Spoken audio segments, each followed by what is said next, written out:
ಯೇಸುವೆ ಆರಾಧನೆ, ಸ್ತೋತ್ರ, ಮಹಿಮೆ. ಕರ್ತನಲ್ಲಿ ಪ್ರಿಯ ಸಹೋದರ ಸಹೋದರಿಯರೇ, ಇಂದಿನ ಆರಾಧನೆಗೆ ನಿಮ್ಮನ್ನು ಯೇಸುವಿನ ನಾಮದಲ್ಲಿ ಸ್ವಾಗತಿಸುತ್ತೇನೆ. ಒಬ್ಬ ಹೆಂಗಸು ತಾನು ಹೆತ್ತ ಮಗುವಿನ ಮೇಲೆ ಕರುಣೆ ಇಡದೆ ತನ್ನ ಮೊಲೆಕೂಸನ್ನು ಮರೆತಾಳೆ. ಒಂದು ವೇಳೆ ಮರೆತರೂ ಮರೆತಾಳು, ಆದರೆ ನಾನು ನಿನ್ನನ್ನು ಮರೆಯುವುದಿಲ್ಲ. ಇಗೋ, ನನ್ನ ಅಂಗೈಗಳಲ್ಲಿ ನಿನ್ನನ್ನು ಚಿತ್ರಿಸಿಕೊಂಡಿದ್ದೇನೆ. ನಿನ್ನ ಪೌಳಿ ಗೋಡೆಗಳು ಸದಾ ನನ್ನ ಕಣ್ಣೆದುರಿನಲ್ಲಿವೆ. ಇಂಥ ವಾಗ್ದಾನವನ್ನು ನೀಡಿದ ದೇವರನ್ನು ನಾವೆಲ್ಲ ಸೇರಿ ಆರಾಧಿಸೋಣ. ನಮ್ಮ ಸೃಷ್ಟಿಕರ್ತನೂ ರಕ್ಷಕನೂ ವಿಮೋಚಕನೂ ಆದ ದೇವರು ದಿನದಿಂದ ದಿನಕ್ಕೆ ನಮ್ಮನ್ನು ಪರಿವರ್ತಿಸ್ತಾ ಇದ್ದಾನೆ. ಯಾವಾಗ ನಾವು ಪೂರ್ಣ ಹೃದಯದಿಂದ ಅವರ ಕಡೆಗೆ ತಿರುಗಿ ಮೊರೆ ಇಡುತ್ತೇವೆಯೋ, ಆತನು ಹೇಳಿದ್ದಾನೆ, ನಮ್ಮ ಕರೆಗೆ ಓಗೊಟ್ಟು ನಮ್ಮ ಬಳಿಗೆ ಬರುವೆನೆಂದು. ಆಮೇನ್, ಹಾಲೆಲೂಯಾ. ಯೆಹೋವನೇ, ನನ್ನ ಮೊರೆಗೆ ಕಿವಿಗೊಡು, ನನ್ನ ನರಳಾಟಕ್ಕೆ ಲಕ್ಷ್ಯಕ್ಕೆ ತಂದುಕೋ. ನನ್ನ ಅರಸನೇ, ನನ್ನ ದೇವರೇ, ನಿನ್ನನ್ನೇ ಪ್ರಾರ್ಥಿಸುವೆನು. ನನ್ನ ಮೊರೆಯನ್ನು ಆಲಿಸು. ಯೆಹೋವನೇ, ಉದಯ ಕಾಲದಲ್ಲಿ ನನ್ನ ಸ್ವರವು ನಿನಗೆ ಕೇಳಿಸುವುದು. ಉದಯ ಕಾಲದಲ್ಲಿಯೇ ನನ್ನ ಪ್ರಾರ್ಥನೆಯನ್ನು ನಿನಗೆ ಸಮರ್ಪಿಸಿ ನಿನ್ನಿಂದ ಸದುತ್ತರವನ್ನು ಎದುರು ನೋಡುತ್ತಿರುವೆನು. ನೀನು ದುಷ್ಟತ್ವದಲ್ಲಿ ಸಂತೋಷಿಸುವ ದೇವರಲ್ಲ. ಕೆಟ್ಟದು ನಿನ್ನ ಬಳಿಯಲ್ಲಿ ತಂಗಲಾರದು. ಸೊಕ್ಕಿನವರು ನಿನ್ನ ಸನ್ನಿಧಿಯಲ್ಲಿ ನಿಲ್ಲಲಾರರು. ಅಧರ್ಮಿಗಳೆಲ್ಲರನ್ನು ನೀನು ಹಾಗೆ ಮಾಡುವಿ. ಸುಳ್ಳು ಹೇಳುವವರನ್ನು ನಾಶ ಮಾಡುವಿ. ಯೆಹೋವನೇ, ನರಹತ್ಯ ಮಾಡುವವರು ಮತ್ತು ಕಪಟಿಗಳು ನಿನಗೆ ಅಸಹ್ಯರಾಗಿದ್ದಾರೆ. ನಾನಂತೂ ನಿನ್ನ ಮಹಾಕೃಪೆಯನ್ನು ಹೊಂದಿದವನಾಗಿ ನಿನ್ನ ಮಂದಿರದೊಳಗೆ ಪ್ರವೇಶಿಸುವೆನು. ನಿನ್ನಲ್ಲಿಯೇ ಭಯಭಕ್ತಿಯುಳ್ಳವನಾಗಿ ನಿನ್ನ ಪರಿಶುದ್ಧ ಆಲಯದ ಕಡೆಗೆ ಅಡ್ಡ ಬೀಳುವೆನು. ನಿನ್ನನ್ನು ಮೊರೆ ಹೊಕ್ಕವರೆಲ್ಲರೂ ನಿನ್ನಲ್ಲಿ ಸಂತೋಷ ಪಡುವರು. ನೀನು ಕಾಪಾಡುವವನೆಂದು ಅವರು ಯಾವಾಗಲೂ ಆನಂದ ಧ್ವನಿ ಮಾಡುವರು. ನಿನ್ನ ನಾಮವನ್ನು ಪ್ರೀತಿಸುವವರು ನಿನ್ನಲ್ಲಿ ಉಲ್ಲಾಸಗೊಳ್ಳುವರು. ಯೆಹೋವನೇ, ನೀತಿವಂತನನ್ನು ಆಶೀರ್ವದಿಸುವವನು ನೀನೇ. ನಿನ್ನ ದಯವು ದೊಡ್ಡ ಗುರಾಣಿಯಂತೆ ಅವನನ್ನು ಆವರಿಸಿಕೊಳ್ಳುವುದು. Hallelujah, amen.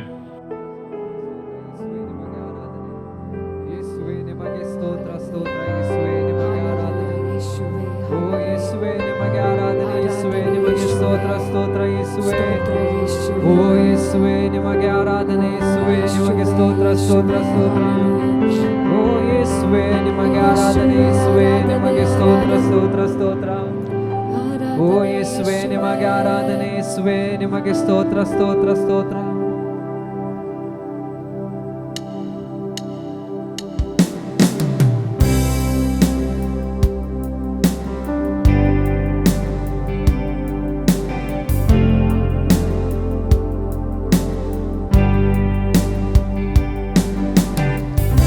ನದಿಯಲ್ಲಿ ವಾಕ್ಯನೇ ನಾದೆ, ಕರ್ತಾದಿ ಕರ್ತನಲ್ಲಿ ಬೆರೆತವನೇ.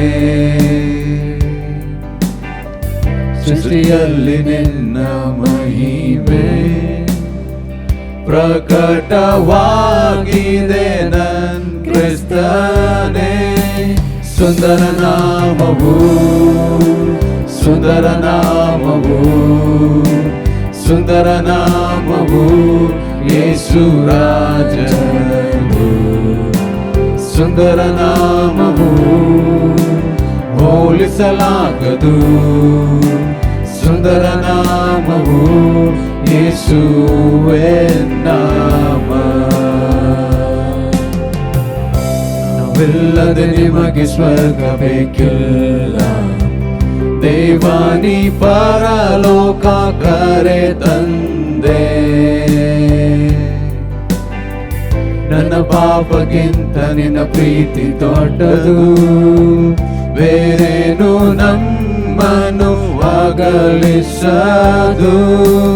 ಅದ್ಭುತ ನಾಮವು, ಅದ್ಭುತ ನಾಮವು, ಅದ್ಭುತ ನಾಮವು ಯೇಸು ರಾಜನು. ಅದ್ಭುತ ನಾಮವು ಹೋಲಿಸಲಾಗದು. ಅದ್ಭುತ ನಾಮವು ಯೇಸುವೇ ನಾಮ. ಅದ್ಭುತ ನಾಮವು, ಅದ್ಭುತ ನಾಮವು, ಅದ್ಭುತ ನಾಮವು, ಅದ್ಭುತ ನಾಮವು ಯೇಸು ರಾಜನದು. ಅದ್ಭುತ ನಾಮವು ಹೋಲಿಸಲಾಗದು, ಅದ್ಭುತ ನಾಮವು ಯೇಸುವೇ ನಾಮ. ಪರನ ಜಯಿಸದು ತಡೆಯು ನೀಗಿತು, ಪಾಪ ಶಾಪಗಳನ್ನು ನೀ ತೊಳೆದೆ. ಪರಲೋಕದ ಗರ್ಜನೆ ನಿನ್ ಸ್ತುತಿಯ ಮಹಿಮೆ, ಪುನರುತ್ಥಾನದ ಜೀವಾನಿ ಪಡೆದೆ. ನಿನಗಿಲ್ಲ ಎದುರಾಳಿಯು, ನಿನಗಿಲ್ಲ ಸಮಾನರು, ಎಂದು ಎಂದೆಂದು ಆತಾಳುವನು. ನಿನ್ನದೇ ರಾಜ್ಯವು, ನಿನ್ನದೇ ಮಹಿಮೆಯು, ಎಲ್ಲ ನಾಮಕ್ಕಿಂತ ಮೇಲಾದ ನಾಮವು. ಶಕ್ತಿಯುಳ್ಳ ನಾಮವು, ಶಕ್ತಿಯುಳ್ಳ ನಾಮವು, ಶಕ್ತಿಯುಳ್ಳ ನಾಮವು ಯೇಸು ರಾಜನದು. ಶಕ್ತಿಯುಳ್ಳ ನಾಮವು ತಡೆಯಗಿ ಏನೂ ನಿಲ್ಲದು. ಶಕ್ತಿಯುಳ್ಳ ನಾಮವು ಯೇಸುವೇ ನಾಮ. ಶಕ್ತಿಯುಳ್ಳ ನಾಮವು, ಶಕ್ತಿಯುಳ್ಳ ನಾಮವು, ಶಕ್ತಿಯುಳ್ಳ ನಾಮವು, ಶಕ್ತಿಯುಳ್ಳ ನಾಮವು ಯೇಸು ರಾಜನದು. ಶಕ್ತಿಯುಳ್ಳ ನಾಮವು ತಡೆಯಗಿ ಏನೂ ನಿಲ್ಲದು. ಶಕ್ತಿಯುಳ್ಳ ನಾಮವು ಯೇಸುವೇ ನಾಮ. ಮರಣ ಜಯಿಸದು ತಡೆಯು ನೀಗಿತು, ಪಾಪ ಶಾಪಗಳನ್ನು ನೀ ತೊಳೆದೆ. ಪರಲೋಕದ ಗರ್ಜನೆ ನಿನ್ ಸ್ತುತಿಯ ಮಹಿಮೆ, ಪುನರುತ್ಥಾನದ ಜೀವಾನಿ ಪಡೆದೆ.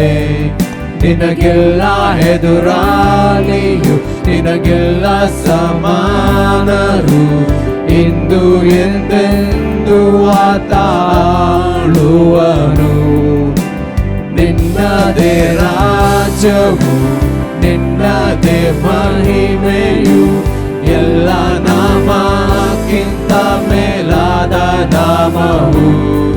ಶಕ್ತಿಯುಳ್ಳ ನಾಮವು, ಶಕ್ತಿಯುಳ್ಳ ನಾಮವು, ಶಕ್ತಿಯುಳ್ಳ ನಾಮವು ಯೇಸು ರಾಜನದು. ಶಕ್ತಿಯುಳ್ಳ ನಾಮವು ತಡೆಯಗಿ ಏನೂ ನಿಲ್ಲದು. ಶಕ್ತಿಯುಳ್ಳ ನಾಮವು ಯೇಸುವೇ ನಾಮ.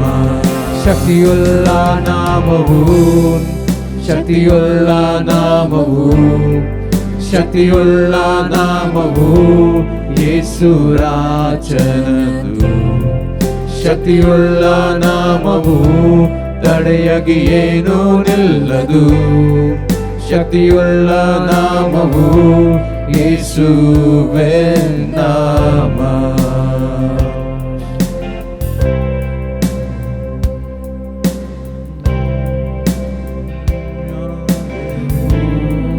ಯೇಸುವೇ ನಿಮಗೆ ಸ್ತೋತ್ರ, ಸ್ತೋತ್ರ, ಸ್ತೋತ್ರ, ಸ್ತೋತ್ರ. ಓ ಯೇಸುವೇ ನಿಮಗೆ ಆರಾಧನೆ, ಯೇಸುವೇ ಆರಾಧನೆ, ಯೇಸುವೇ ಸ್ತೋತ್ರ.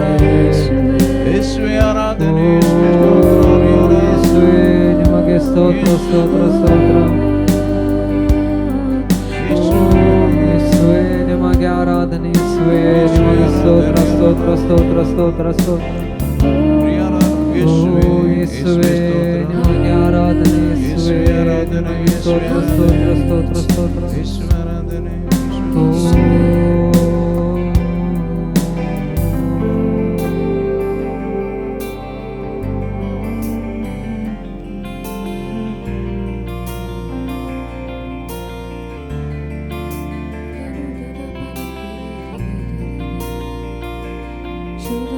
ನೀನು ಇಲ್ಲದೆ ನಾನೇನು ಮಾಡಲಾರೆನು.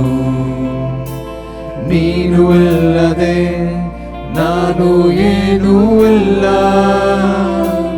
ನೀನು ಇಲ್ಲದೆ ನಾನೇನು ಮಾಡಲಾರೆನು, ನೀನು ಇಲ್ಲದೆ ನಾನು ಏನೂ ಇಲ್ಲ. ನಿನ್ನ ಪ್ರಸನ್ನತೆ, ನಿನ್ನ ಪ್ರಸನ್ನತೆ ನನಗೆ ಬೇಕಯ್ಯ. ಯಾವಾಗಲೂ ನಿನ್ನ ಪ್ರಸನ್ನತೆ, ನಿನ್ನ ಪ್ರಸನ್ನತೆ ನನಗೆ ಬೇಕಯ್ಯ. ಓ ಎಂದೆಂದಿಗೂ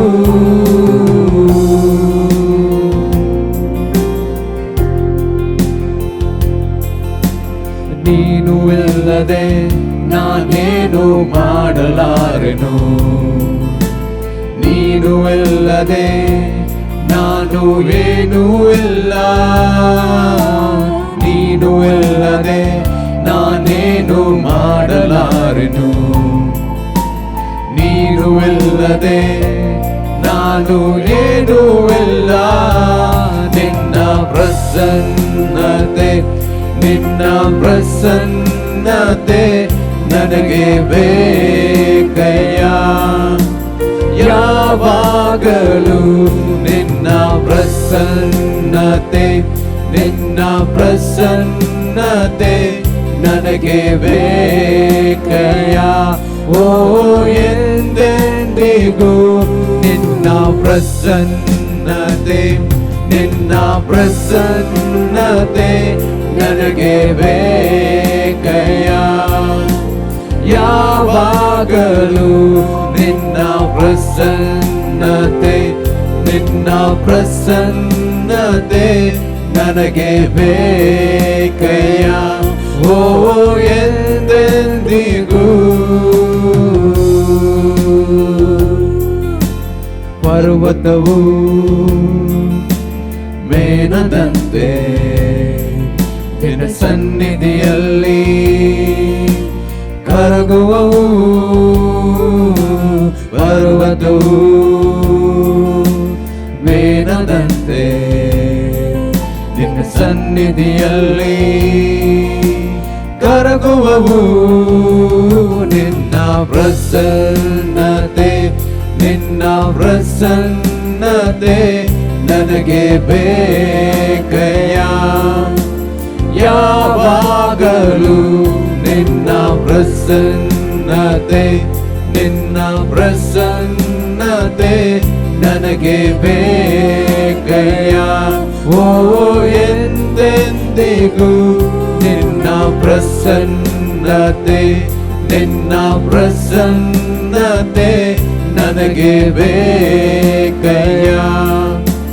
ಯಾವಾಗಲೂ ನಿನ್ನ ಪ್ರಸನ್ನತೆ, ನಿನ್ನ ಪ್ರಸನ್ನತೆ ನನಗೆ ಬೇಕಯ್ಯ. ಓ ಎಂದೆಂದಿಗೂ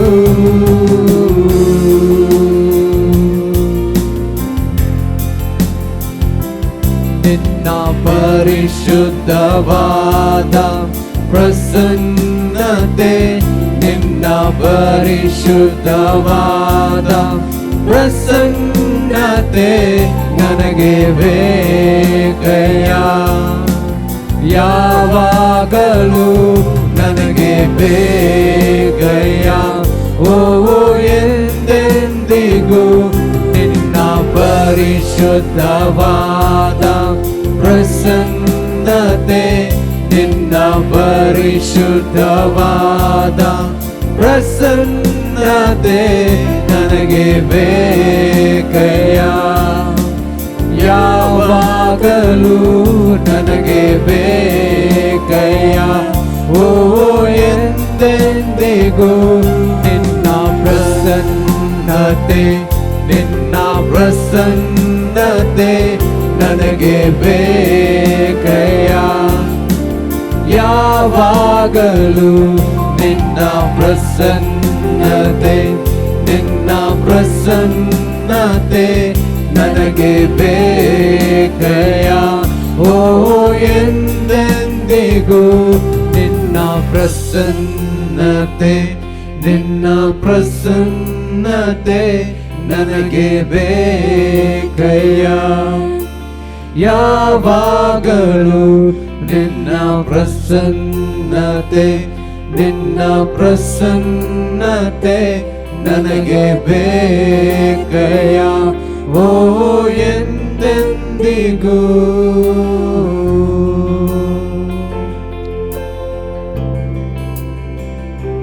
ನಿನ್ನ ಪರಿಶುದ್ಧವಾದ ಪ್ರಸನ್ನತೆ ನಿನ್ನ ಪರಿಶುದ್ಧವಾದ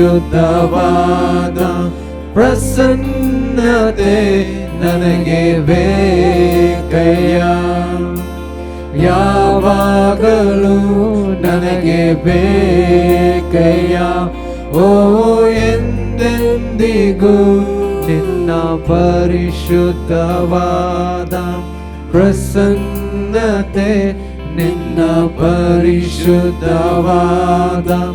ಪ್ರಸನ್ನತೆ ನನಗೆ ಬೇಕಯ್ಯ ಯಾವಾಗಲೂ ನನಗೆ ಬೇಕಯ್ಯ ಓ ಎಂದೆಂದಿಗೂ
ಏನು ಇಲ್ಲದ ನನ್ನ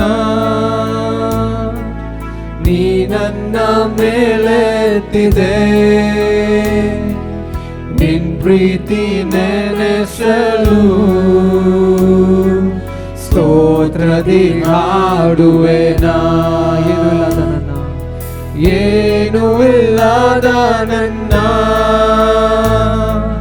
ನೀ ನನ್ನ ಮೇಲೆತ್ತಿದೆ ನಿನ್ ಪ್ರೀತಿ ನೆನೆಸಲು ಸ್ತೋತ್ರದಿ ಹಾಡುವೆ ನಾ ನೀ ನನ್ನ ಪ್ರೀತಿಸಲು ನಾ ಯೋಗ್ಯನೋ ರಾಜ ನೀ ನನ್ನ ನೆನೆಸಲು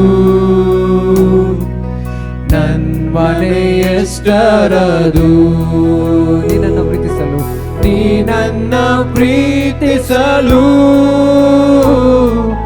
ನಾ ಯೋಗ್ಯನೋ ರಾಜ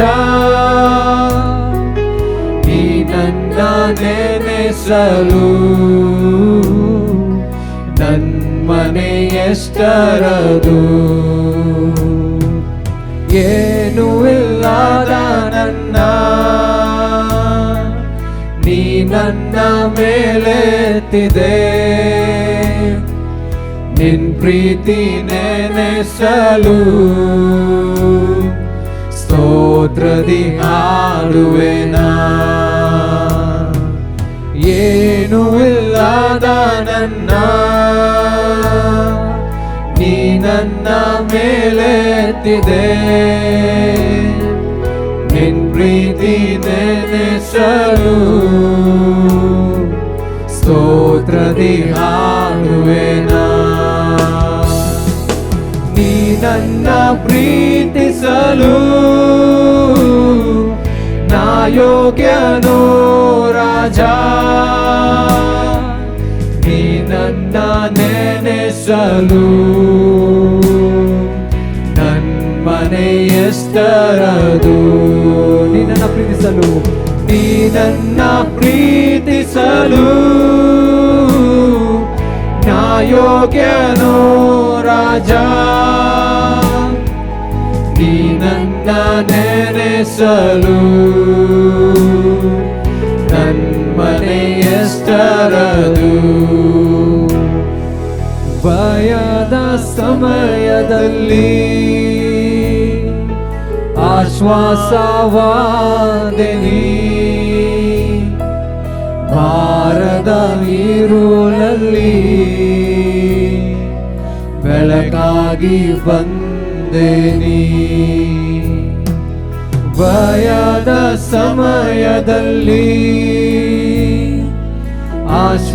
ಆಶ್ವಾಸವಾದೆ ನೀ,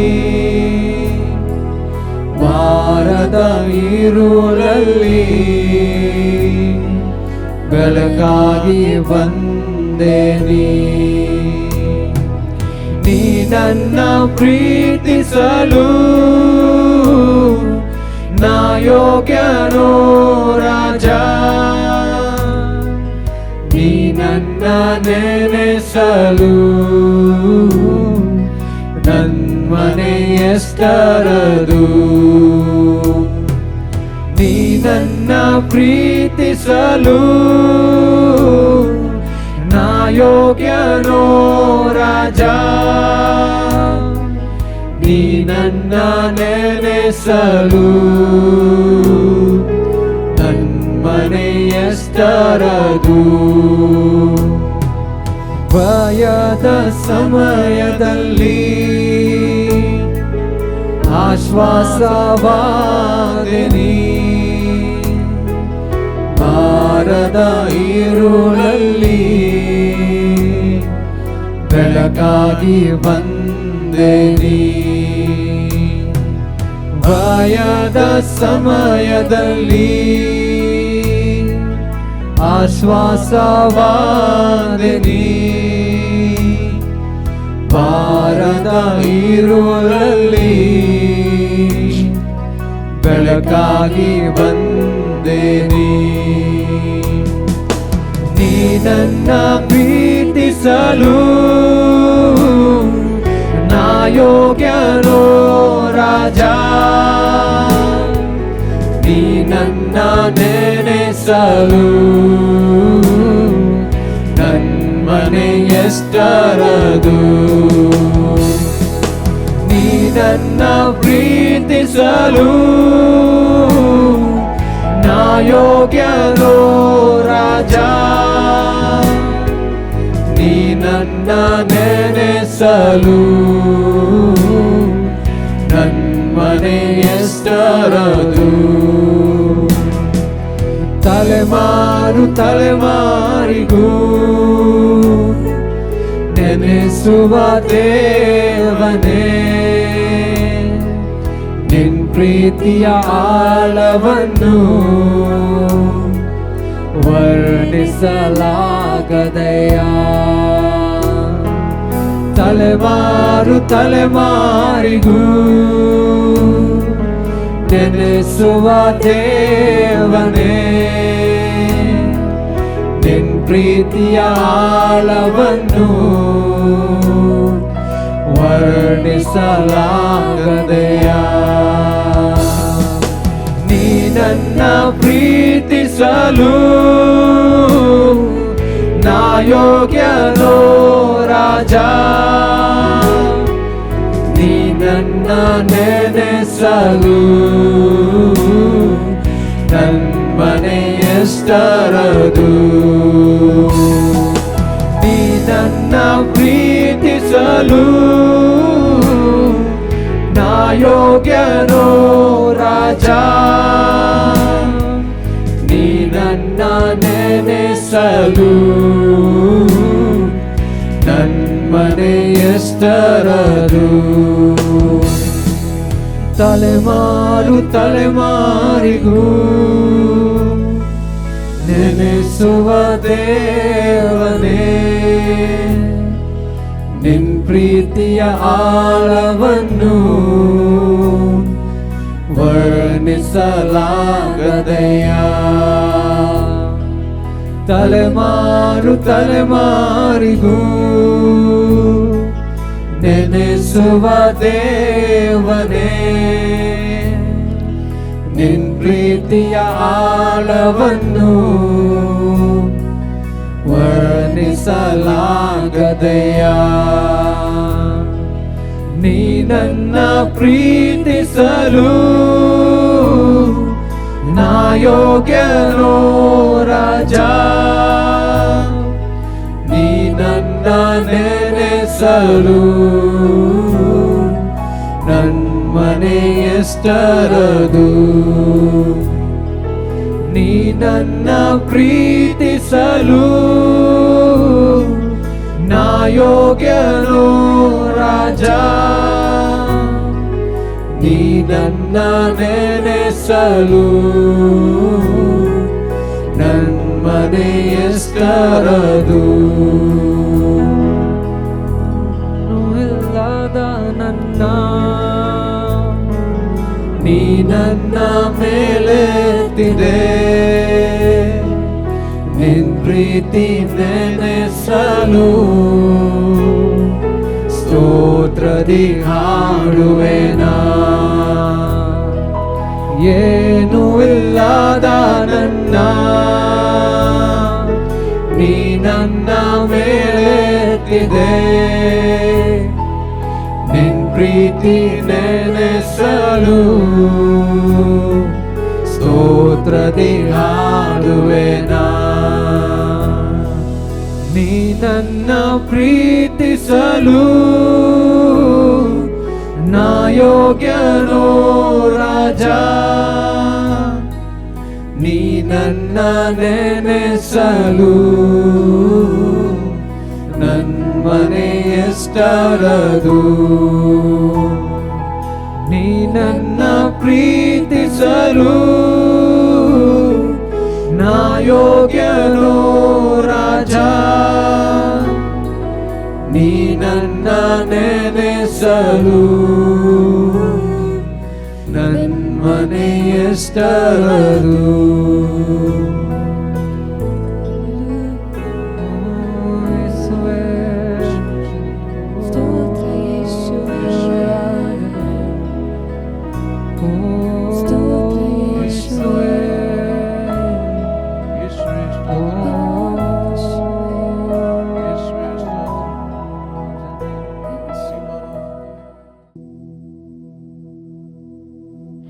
ಯೇಸುವೆ ಸ್ತೋತ್ರ.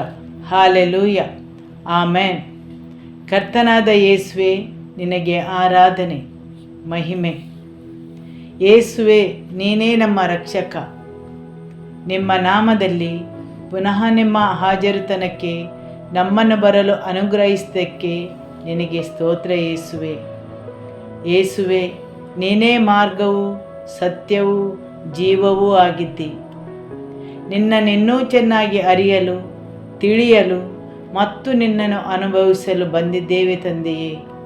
ನಿನ್ನ ಕೃಪೆಯನ್ನು ನೀಡಿ ನಮ್ಮನ್ನು ಅನುಗ್ರಹಿಸು. ಸ್ತೋತ್ರ ಯೇಸುವೆ, ಆಮೆನ್. ಇವತ್ತಿನ ದೇವರ ವಾಕ್ಯವನ್ನು ಕೇಳುವ. ಹೋದ ವಾರ ನಾವು ಕೇಳಿದ ದೇವರ ವಾಕ್ಯ ಯಾರಿಗೆಲ್ಲ ನೆನಪಿದೆ? ನಾವು ಕೇಳಿದ್ದು 8ನೇ ತಿಂಗಳಿನ ಮಹತ್ವದ ಬಗ್ಗೆ ಹಾಗೂ ಸಂಖ್ಯೆ 8 ಇದರ ಮಹತ್ವ. ದೇವರ ವಾಕ್ಯದ ಪ್ರಕಾರ ಹೊಸತನದ ಆರಂಭ. ದೇವರು ಕೊನೆಗೊಳ್ಳದ ಸಂಗತಿಗಳನ್ನು ಸಂಪೂರ್ಣಗೊಳಿಸುವ ಸಮಯ. ದೇವರಿಗೆ ಪುನಃ ಸಮರ್ಪಿಸುವ ಸಮಯ. ದೇವರಲ್ಲಿ ಹಿಂತಿರುಗುವ ಸಮಯ. ಹೌದಲ್ಲವೇ? ಆಮೆನ್. ಹಾಲೆಲೂಯ. ಯೆಹೋಶುವ ಅಧ್ಯಾಯ 10 ವಾಕ್ಯ 1. ಯೋಶುವನು ಆಯಿ ನಗರವನ್ನು ಅದರ ಅರಸನನ್ನು ಹಿಡಿದು ಯೆರಿಕೋವನ್ನು ಅದರ ಅರಸನನ್ನು ಹೇಗೆ ಸಂಹರಿಸಿದನೆಂದು ಯೆರೂಸಲೇಮಿನ ಅರಸ ಅದೋನಿಚೆದಕನು ತಿಳಿದುಕೊಂಡನು. ಆಯಿ ಎಂಬ ಊರಿಗಿಂತ ದೊಡ್ಡದು, ಒಂದು ರಾಜಧಾನಿಯಷ್ಟು ಶ್ರೇಷ್ಠವೂ ಆಗಿರುವ ಗಿಬ್ಯೋನು ಪಟ್ಟಣದಲ್ಲಿರುವ ಜನರೆಲ್ಲರೂ ಯುದ್ಧವೀರರಾಗಿದ್ದರೂ ಇಸ್ರಾಯೇಲರ ಮಧ್ಯದಲ್ಲಿ ಜೀವದಿಂದ ಉಳಿಯುವುದಕ್ಕೋಸ್ಕರ ಅವರ ಸಂಗಡ ಸಂಧಾನ ಮಾಡಿಕೊಂಡಿದ್ದಾರೆ ಎಂಬುದನ್ನು ಕೇಳಿ ಯೆರೂಸಲೇಮಿನ ಅರಸನಾದ ಅದೋನಿಚೇದಕನು ಬಹಳವಾಗಿ ಭಯಪಟ್ಟನು. ಆದುದರಿಂದ ಹೆಬ್ರೋನಿನ ಅರಸನಾದ ಹೋಹಾಮ್, ಯಮೂರ್ತಿನ ಅರಸನಾದ ಫಿರಾಮ್, ಲಾಕೀಷನ ಅರಸನಾದ ಯಾಫ್ಯ, ಎಗ್ಲೋನಿನ ಅರಸನಾದ ದೇಬೀರ್ ಇವರ ಬಳಿಗೆ ದೂತರನ್ನು ಕಳುಹಿಸಿದನು. ನೀವು ಬಂದು ನನಗೆ ಸಹಾಯ ಮಾಡಿರಿ, ನಾವು ಯೆಹೋಶುವನ ಸಂಗಡಲೂ ಇಸ್ರಾಯೇಲ್ ಸಂಗಡಲೂ ಒಡಂಬಡಿಕೆ ಮಾಡಿಕೊಂಡಿರುವ ಗಿಬ್ಯೋನ್ಯರನ್ನು ಸೋಲಿಸೋಣ ಎಂದು ಹೇಳಿ ಕಳುಹಿಸಿದನು. ಆಗ ಯೆರೂಸಲೇಮ್, ಹೆಬ್ರೋನ್, ಯಾರ್ಮೂತ್, ಲಾಕೀಷ್, ಎಗ್ಲೋನ್ ಎಂಬ ಪಟ್ಟಣಗಳ 5 ಮಂದಿ ಅಮೋರಿಯ ರಾಜರು ಒಟ್ಟಾಗಿ ಸೇರಿ ದಂಡೆತ್ತಿ ಬಂದರು. ಅವರು ಗಿಬ್ಯೋನಿಗೆ ಮುತ್ತಿಗೆ ಹಾಕಿ ಯುದ್ಧ ಮಾಡಿದರು. ಗಿಬ್ಯೋನರು ಗಿಲ್ಗಾಲ್ನಲ್ಲಿದ್ದ ಯೆಹೋಶುವನ ಪಾಳೆಯಕ್ಕೆ ದೂತರನ್ನು ಕಳುಹಿಸಿದರು. ನಿಮ್ಮ ಸೇವಕರಾದ ನಮ್ಮನ್ನು ಕೈ ಬಿಡದೆ ಬೇಗನೆ ಬಂದು ಸಹಾಯ ಮಾಡಿ ನಮಗೆ ವಿರೋಧವಾಗಿ ಸೇರಿ ಬಂದಿರುವ ಈ ಬೆಟ್ಟದ ಸೀಮೆಯ ಎಲ್ಲ ಅಮೋರಿಯ ರಾಜರಿಂದ ನಮ್ಮನ್ನು ತಪ್ಪಿಸಿ ಎಂದು ಬೇಡಿಕೊಂಡರು. ಆಗ ಯೆಹೋಶುವನು ಎಲ್ಲ ಭಟರ ಮತ್ತು ಯುದ್ಧ ವೀರರ ಸಹಿತವಾಗಿ ಗಿಲ್ಗಾಲಿನಿಂದ ಹೊರಟನು. ಯೆಹೋಶುವನು ಅವರಿಗೆ ಹೆದರಬೇಡ, ಅವರನ್ನು ನಿನ್ನ ಕೈಗೆ ಒಪ್ಪಿಸಿದ್ದೇನೆ, ಅವರಲ್ಲಿ ಒಬ್ಬನೂ ನಿನ್ನ ಮುಂದೆ ನಿಲ್ಲುವುದಿಲ್ಲ ಎಂದನು. ಯೆಹೋಶುವನು ಗಿಲ್ಗಾಲ್ ಬಿಟ್ಟು ರಾತ್ರಿಯೆಲ್ಲ ಪ್ರಯಾಣ ಮಾಡಿ ತಟ್ಟನೆ ಅವರ ಮೇಲೆ ಬಿದ್ದನು. ಆ ಅಮೋರಿಯರಲ್ಲಿ ಯೆಹೋವನು ಇಸ್ರಾಯೇಲರ ಕುರಿತಾಗಿ ಅವರನ್ನು ಕಳವಳಗೊಳಿಸಿದ್ದರಿಂದ ಯೆಹೋಶುವನು ಅವರನ್ನು ಗಿಬ್ಯೋನಿನ ಹತ್ತಿರ ಸಂಪೂರ್ಣವಾಗಿ ಸೋಲಿಸಿ ಬೆತ್ ಹೊರೋನ್ ಎಂಬ ಬೆಟ್ಟದ ದಾರಿಯಲ್ಲಿ ಅಜೇಕ, ಮಕ್ಕೇದ ಎಂಬ ಊರುಗಳವರೆಗೂ ಅವರನ್ನು ಹಿಂದಟ್ಟಿ ಸಂಹರಿಸಿದನು. ಅವರು ಇಸ್ರಾಯೇಲರಿಗೆ ಬೆಂಗೊಟ್ಟು ಬೇತ್ ಹೊರೋನಿನ ಇಳಿಜಾರಿನಲ್ಲಿ ಓಡುತ್ತಾ ಅಜೇಕವನ್ನು ತಲುಪುವವರೆಗೂ ಯೆಹೋವನು ಅವರ ಮೇಲೆ ಆಕಾಶದಿಂದ ದೊಡ್ಡ ಆಲಿಕಲ್ಲಿನ ಮಳೆಯನ್ನು ಸುರಿಸಿದನು. ಈ ಕಾರಣದಿಂದ ಅನೇಕರು ಸತ್ತರು. ಇಸ್ರಾಯೇಲರ ಕತ್ತಿಯಿಂದ ಸಂಹಾರವಾದವರಿಗಿಂತ ಆಲಿಕಲ್ಲಿನ ಮಳೆಯಿಂದ ನಾಶವಾದವರೇ ಹೆಚ್ಚು ಮಂದಿಯಾಗಿದ್ದರು. ಯೆಹೋವನು ಅಮೋರಿಯರನ್ನು ಇಸ್ರಾಯೇಲರಿಗೆ ಒಪ್ಪಿಸಿದ ದಿನದಲ್ಲಿ ಯೆಹೋಶುವನು ಯೆಹೋವನಲ್ಲಿ ಒಂದು ವಿಜ್ಞಾಪನೆ ಮಾಡಿಕೊಂಡನು. ಸೂರ್ಯನೇ, ನೀನು ಗಿಬ್ಯೋನಲ್ಲೇ ನಿಲ್ಲು, ಚಂದ್ರನೇ, ನೀನು ಅಯ್ಯಾಲೋನ್ ಕಣಿವೆಯಲ್ಲಿಯೇ ನಿಲ್ಲು ಎಂದು ಇಸ್ರಾಯೇಲರ ಸಮಕ್ಷದಲ್ಲಿ ಆಜ್ಞಾಪಿಸಿದನು. ಇಸ್ರಾಯೇಲರು ತಮ್ಮ ಶತ್ರುಗಳಿಗೆ ಮುಯಿ ತೀರಿಸುವ ತನಕ ಸೂರ್ಯ ಚಂದ್ರರು ಹಾಗೆಯೇ ನಿಂತರು. ಈ ದೇವರ ವಾಕ್ಯವು ನಿಮಗೆಲ್ಲರಿಗೆ ಒಳ್ಳೆ ಪರಿಚಿತವಾದ ವಾಕ್ಯವಾಗಿದೆ. ಇಲ್ಲಿ ದೇವರ ವಾಕ್ಯವು ಹೇಳುತ್ತದೆ, ಯೆಹೋಶುವನು ಗಿಬ್ಯೋನ್ ಜನರಲ್ಲಿ ಮಾಡಿದ ಒಡಂಬಡಿಕೆಯಿಂದಾಗಿ ಈ ಯುದ್ಧವನ್ನು ಮಾಡಬೇಕಾಯಿತು, ಸರಿಯಲ್ಲವೇ? ಈ ಯುದ್ಧವು ಅವನನ್ನು ಗುರಿಯಾಗಿಟ್ಟು ನಡೆದದಲ್ಲ, ಆದರೆ ದೇವರಲ್ಲಿ ವಿಚಾರಿಸದೆ ಅವನು ಗಿಬ್ಯೋನ್ ಜನರಲ್ಲಿ ಮಾಡಿದ ಒಡಂಬಡಿಕೆಯಿಂದಾಗಿ ಉಂಟಾದದ್ದು.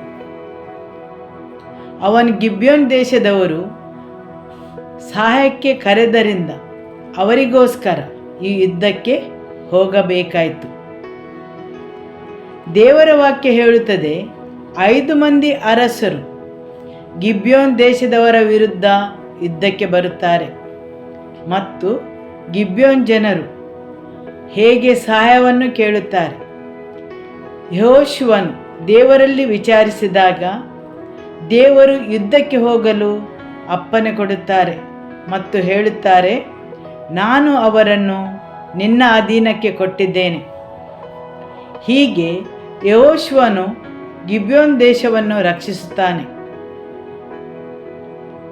ಈಗ ಇಲ್ಲಿ ದೇವರ ವಾಕ್ಯ ಹೇಳುತ್ತದೆ, ವಾಕ್ಯ 11ರಿಂದ, ಅವರು ಇಸ್ರಾಯೇಲರಿಗೆ ಬೆಂಗೊಟ್ಟು ಬೆತ್ ಹೊರೋನಿನ ಇಳಿಜಾರಿನಲ್ಲಿ ಓಡುತ್ತಾ ಅಜೇಕವನ್ನು ತಲುಪುವವರೆಗೂ ಯೆಹೋವನು ಅವರ ಮೇಲೆ ಆಕಾಶದಿಂದ ದೊಡ್ಡ ಆಲಿಕಲ್ಲಿನ ಮಳೆಯನ್ನು ಸುರಿಸಿದನು.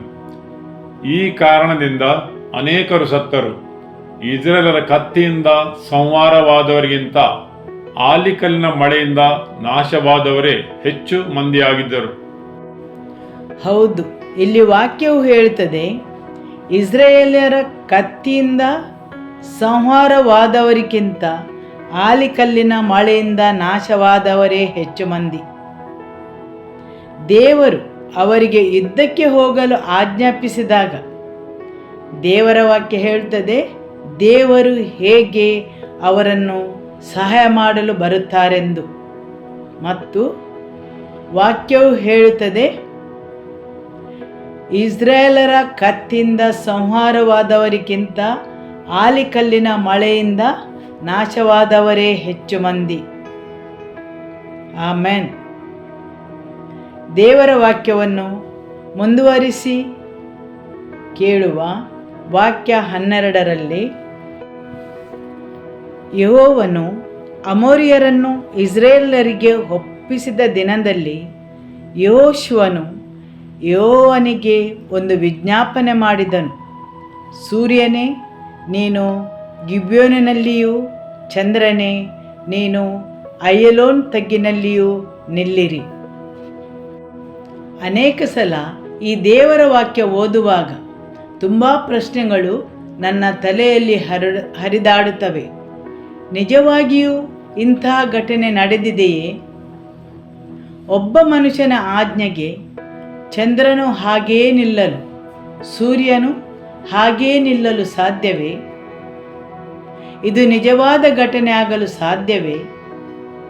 ಅನೇಕ ಸಲ ಈ ಸಂಗತಿಗಳು ನಮ್ಮ ತಲೆಯಲ್ಲಿ ಹರಿದಾಡಿ ಈ ವಿವರಣೆ ಸರಿಯೇ ಎಂದು ಸಂದೇಹವಾಗುತ್ತದೆ.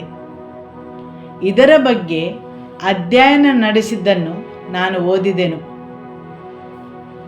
ಅದರ ಬಗ್ಗೆ ಒಂದು ಪತ್ರಿಕೆಯನ್ನು ಪ್ರಕಟಿಸಿದ್ದರು.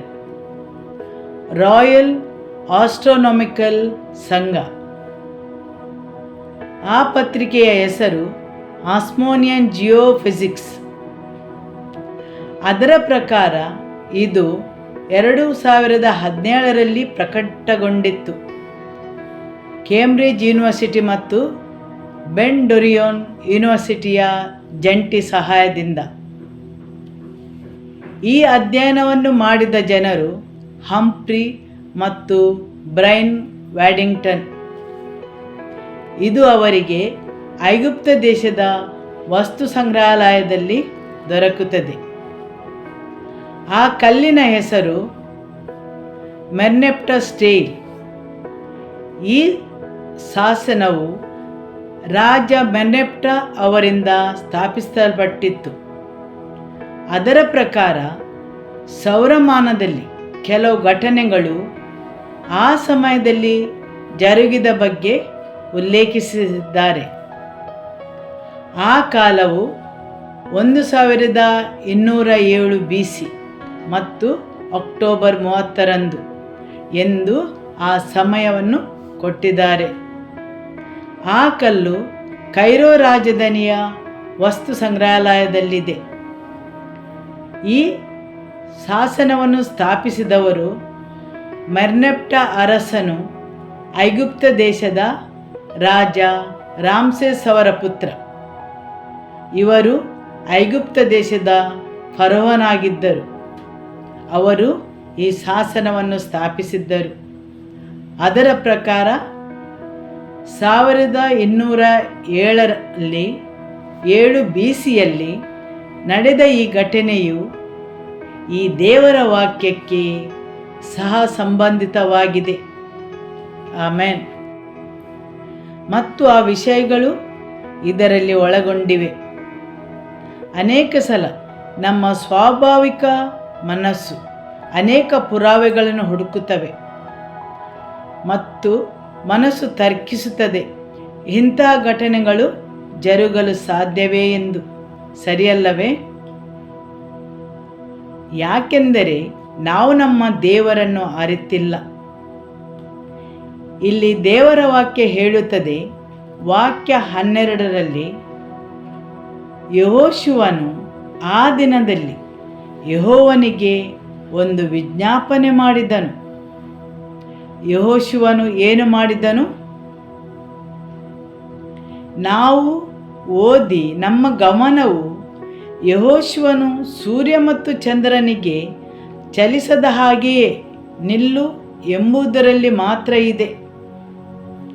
ಆದರೆ ಅದಕ್ಕಿಂತ ಮೊದಲು, ಅವುಗಳಿಗೆ ಆಜ್ಞಾಪಿಸುವ ಮೊದಲು, ಆ ಸಂದರ್ಭಗಳಲ್ಲಿ ಜಯವನ್ನು ಸಾಧಿಸುವ ಮೊದಲು ಯೆಹೋಶುವನು ದೇವರಲ್ಲಿ ವಿಜ್ಞಾಪಿಸುತ್ತಾನೆ. ಅವನು ದೇವರ ಜೊತೆ ಸಮಯವನ್ನು ಕಳೆಯುತ್ತಾನೆ. ಆಮೆನ್. ಆತನು ದೇವರಲ್ಲಿ ವಿಜ್ಞಾಪಿಸುತ್ತಾನೆ, ದೇವರ ಜೊತೆ ಸಮಯವನ್ನು ಕಳೆಯುತ್ತಾನೆ. ಆದುದರಿಂದ ದಿಟ್ಟತನದಿಂದ ಸೂರ್ಯಚಂದ್ರರಿಗೆ ಅವನು ಆಜ್ಞಾಪಿಸುತ್ತಾನೆ. ಆಮೆನ್. ಯೆರೆಮೀಯ ಅಧ್ಯಾಯ 32 ವಾಕ್ಯ 27. ಇಗೋ, ನಾನು ಯೆಹೋವನು, ನರಪ್ರಾಣಿಗೆಲ್ಲ ದೇವರು, ನನಗೆ ಅಸಾಧ್ಯವಾದುದುಂಟೋ? ಆಮೆನ್. ಹೌದು, ದೇವರ ವಾಕ್ಯವು ಹೇಳ್ತದೆ, ಇಗೋ ನಾನು ಯೆಹೋವನು, ನರಪ್ರಾಣಿಗೆಲ್ಲ ದೇವರು, ನನಗೆ ಅಸಾಧ್ಯವಾದುದುಂಟೋ? ಅನೇಕ ಸಲ ನಮ್ಮಲ್ಲಿ ದೇವರ ಬಗ್ಗೆ ಪರಿಕಲ್ಪನೆ ಇರುತ್ತದೆ. ಅದು ಮನುಷ್ಯನಿಂದ ಮನುಷ್ಯನಿಗೆ ಬೇರೆ ಬೇರೆಯಾಗಿಯೇ ಇರುತ್ತದೆ. ನಮ್ಮ ಅನುಭವಕ್ಕೆ, ನಮ್ಮ ತಿಳುವಳಿಕೆಗೆ ಹಾಗೂ ನಮ್ಮ ಪರಿಕಲ್ಪನೆಗೆ ಅನುಗುಣವಾಗಿರುತ್ತದೆ. ಸರಿಯಲ್ಲವೇ? ಕೆಲವರ ಮನಸ್ಸಲ್ಲಿ ದೇವರ ಬಗ್ಗೆ ಒಂದು ಚಿಕ್ಕ ದೇವರು, ಅದೇ ರೀತಿ ಅನೇಕ ರೀತಿಯ ಪರಿಕಲ್ಪನೆಗಳು ಜನರಲ್ಲಿರುತ್ತವೆ. ಆದರೆ ಇಲ್ಲಿ ದೇವರ ವಾಕ್ಯ ಹೇಳುತ್ತದೆ, ನಾನು ಎಲ್ಲ ನರಪ್ರಾಣಿಗಳ ದೇವರು, ನನಗೆ ಅಸಾಧ್ಯವಾದುದುಂಟೋ? ಹೌದು, ಆದರೆ ನಾವು ಸಂಗತಿಗಳನ್ನು ಕಠಿಣ ಹಾಗೂ ಕಷ್ಟಕರವಾಗಿ ಮಾಡುತ್ತೇವೆ. ಆದರೆ ಸ್ವರ್ಗ ಮತ್ತು ಭೂಮಿಯನ್ನು ಸೃಷ್ಟಿಸಿದ ದೇವರಿಗೆ ಅವರ ವಾಕ್ಯ ಹೇಳುತ್ತದೆ, ನನಗೆ ಇದ್ಯಾವುದೂ ಅಸಾಧ್ಯವಲ್ಲ. ಪ್ರತಿಯೊಂದು ಸೃಷ್ಟಿಯು ಆತನಿಗೆ ಅಧೀನವಾಗಿದೆ. ಹೌದು, ನಾವು ನೋಡುವುದೆಲ್ಲವನ್ನು ಅವರು ಅಸ್ತಿತ್ವಕ್ಕೆ ತಂದರು. ಆತನು ಮಾತಾಡಿದನು, ಅಲ್ಲಿಂದ ಎಲ್ಲ ವಸ್ತುಗಳು ಅಸ್ತಿತ್ವಕ್ಕೆ ಬಂದವು. ಆಮೆನ್. ಆದರೆ ಅನೇಕ ಸಲ ದೇವರ ಬಗ್ಗೆ ನಮಗಿದ್ದ ಪರಿಕಲ್ಪನೆಯಿಂದ ನಾವು ಆತನನ್ನು ಮಿತಿಯಲ್ಲಿಡುತ್ತೇವೆ. ಆದರೆ ದೇವರ ವಾಕ್ಯ ಹೇಳುತ್ತದೆ, ನಾನು ನರಪ್ರಾಣಿಗೆಲ್ಲ ದೇವರು, ನನಗೆ ಅಸಾಧ್ಯವಾದುದುಂಟೋ? ಅನೇಕ ಸಲ ವೈರಿಯು ನಮ್ಮಲ್ಲಿ ಭಯ, ಅಸಾಧ್ಯವಾಗುವಿಕೆಯನ್ನು, ಸುಳ್ಳು ಮುಂತಾದವುಗಳನ್ನು ತರುತ್ತದೆ. ಈ ಸಮಯದಲ್ಲಿ ಈ ದೇವರ ವಾಕ್ಯವು ನಮ್ಮೆಲ್ಲರ ನೆನಪಿಗೆ ಬರಬೇಕು. ನಾವು ಸೇವೆ ಮಾಡುವ ದೇವರು ಎಲ್ಲ ನರಪ್ರಾಣಿಗಳ ದೇವರು. ಆತನು ಎಲ್ಲದರ ಸೃಷ್ಟಿಕರ್ತನು. ಆತನಿಗೆ ಯಾವುದಾದರೂ ಅಸಾಧ್ಯ ಉಂಟೋ? ಆಮೆನ್. ಹೌದು, ಅನೇಕ ಸಂದರ್ಭಗಳಲ್ಲಿ, ಸನ್ನಿವೇಶಗಳಲ್ಲಿ ನಾವು ಹೇಳಬೇಕು, ನನ್ನ ದೇವರಿಗೆ ಅಸಾಧ್ಯವಾದುದುಂಟೋ? ನನ್ನ ದೇವರಿಗೆ ತುಂಬ ಕಠಿಣವಾದದ್ದು ಯಾವುದಾದರೂ ಇದೆಯೋ? ಆತನು ನರಪ್ರಾಣಿಗೆಲ್ಲ ದೇವರು, ಪ್ರತಿಯೊಂದರ ಸೃಷ್ಟಿಕರ್ತನು. ಹೌದು, ಆಮೆನ್. ನಿಮ್ಮ ದೇವರ ಬಗೆಗಿನ ತಿಳುವಳಿಕೆ, ನಿಮ್ಮ ಅವಿಶ್ವಾಸ, ನಿಮ್ಮ ಭಯಗಳು, ನಿಮ್ಮ ಸಂದರ್ಭಗಳು, ನಿಮ್ಮ ಜೀವನದಲ್ಲಿದ್ದ ಹೋರಾಟಗಳು ನಿಮ್ಮ ದೇವರನ್ನು ತುಂಬ ಸಣ್ಣವನ್ನಾಗಿ ಮಾಡುತ್ತವೆ. ಸನ್ನಿವೇಶಗಳು ಬದಲಾಗುವುದಿಲ್ಲ, ಹೋರಾಟಗಳು ಬದಲಾಗುವುದಿಲ್ಲ, ಹಾಗೂ ತೊಂದರೆಗಳು ಹಾಗೆಯೇ ಇರುತ್ತವೆ. ನೀವು ಅವುಗಳಲ್ಲಿ ಜಯ ಹೊಂದುವುದಿಲ್ಲ. ನಿಮಗೆ ಅಲ್ಲಿಂದ ಯಾವುದೇ ಮಹತ್ವದ ತಿರುವು ಸಿಗುವುದಿಲ್ಲ.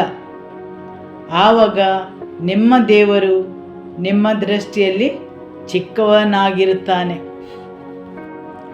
ಸರಿಯಲ್ಲವೇ? ಆ ಸಂದರ್ಭಗಳಲ್ಲಿ ನಿಮ್ಮ ವಿಶ್ವಾಸ ಮತ್ತು ನಂಬಿಕೆಯ ಮೇಲೆ ಪ್ರಭಾವ ಬೀಳುತ್ತದೆಯೇ? ನಿಮ್ಮಲ್ಲಿ ಅವಿಶ್ವಾಸವನ್ನು ಉಂಟು ಮಾಡುತ್ತದೆಯೇ? ಭಯವನ್ನು ತರುತ್ತದೆಯೇ? ಮತ್ತು ನಿಮ್ಮ ದೇವರನ್ನು ಮಿತಿಯಲ್ಲಿಡುತ್ತದೆಯೇ? ಹೌದು. ಜನರು ದೇವರ ಬಗ್ಗೆ ಬೇರೆ ಬೇರೆ ಪರಿಕಲ್ಪನೆಯನ್ನು ಹೊಂದಿದ್ದಾರೆ. ನಾನು ಈ ಮೊದಲೇ ಹೇಳಿದಂತೆ ಜನರು ಭಾವಿಸುತ್ತಾರೆ ದೇವರು ಒಬ್ಬ ಗಡಿಯಾರ ತಯಾರಿಸುವವನಂತೆ. ಯಾರೋ ಈ ಗಡಿಯಾರವನ್ನು ತಯಾರಿಸುತ್ತಾರೆ, ಆದರೆ ಗಡಿಯಾರಕ್ಕೆ ಗೊತ್ತಿಲ್ಲ ಅದನ್ನು ಯಾರು ತಯಾರಿಸಿದ್ದಾರೆಂದು, ಮತ್ತು ತಯಾರಿಸಿದವನಿಗೆ ಗೊತ್ತಿಲ್ಲ ಗಡಿಯಾರ ಎಲ್ಲಿದೆ ಎಂದು. ಅದರ ಅಸ್ತಿತ್ವದ ಅರಿವಿಲ್ಲ. ಅನೇಕ ಜನರು ದೇವರನ್ನು ಅದೇ ರೀತಿ ಪರಿಗಣಿಸುತ್ತಾರೆ, ಗಡಿಯಾರ ಮಾಡುವವನಂತೆ. ಆತನು ಸೃಷ್ಟಿಸಿದ್ದಾನೆ, ಆದರೆ ಅವರ ಬಗ್ಗೆ ತಲೆ ಕೆಡಿಸಿಕೊಳ್ಳುವುದಿಲ್ಲ, ಅವರ ಬಗ್ಗೆ ಕಾಳಜಿ ಇಲ್ಲ ಎಂದು ಎನಿಸುತ್ತಾರೆ. ಈ ರೀತಿಯ ಒಂದು ಪರಿಕಲ್ಪನೆ ಜನರು ದೇವರ ಬಗ್ಗೆ ಹೊಂದಿದ್ದಾರೆ. ಇನ್ನೂ ಕೆಲವರು ಭಾವಿಸುತ್ತಾರೆ ದೇವರನ್ನು ಗೊಂಬೆ ಆಡಿಸುವವನಂತೆ. ನಿಮ್ಮ ಜೀವನದಲ್ಲಿ ಘಟಿಸುವುದೆಲ್ಲವೂ ಒಂದು ನೂಲಿನ ಆಧಾರದಿಂದ ಎಂದು. ಸರಿಯಲ್ಲವೇ? ಗೊಂಬೆ ಆಡಿಸುವವನನ್ನು ನೀವು ನೋಡಿದ್ದೀರಲ್ಲವೇ? ಎಲ್ಲವನ್ನೂ ಅವನು ಆಡಿಸುತ್ತಾನೆ. ಅದೇ ರೀತಿ ನೀವು ಒಂದು ಗೊಂಬೆಯಂತೆ ಎಂದು ಭಾವಿಸುತ್ತೀರಿ. ಆದರೆ ದೇವರಕ್ಕೆ ಹೇಳುತ್ತದೆ, ದೇವರು ಒಬ್ಬ ಪ್ರೀತಿಸುವ ತಂದೆ, ನಮ್ಮನ್ನು ಕಾಳಜಿಯಿಂದ ನೋಡಿಕೊಳ್ಳುತ್ತಾರೆ. ಸರಿಯಲ್ಲವೇ? ಹೌದು. ಆಮೆನ್. ಕೆಲವು ದಿನಗಳ ಹಿಂದೆ ನಾನು ಒಮ್ಮೆ ಕೆಲವರು ಕ್ರಿಮಿಕೀಟಗಳ ಬಗ್ಗೆ ಚರ್ಚಿಸುವುದನ್ನು ಕೇಳಿಸಿಕೊಳ್ಳುತ್ತಾ ಇದ್ದೆ.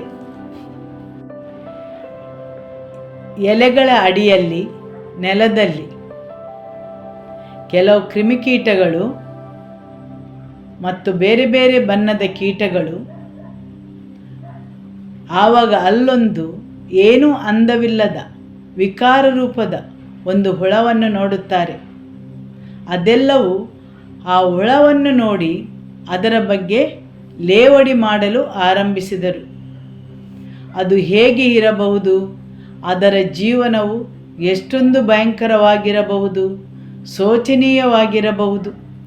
ನಾವೆಲ್ಲ ಹಾರಿಕೊಂಡು ಸಂತೋಷದಿಂದ ಇರುವಾಗ ಅದೊಂದು ಆ ಒಂದು ಎಲೆಗೆ ಅಂಟಿಕೊಂಡಿದೆ ಎಂದು.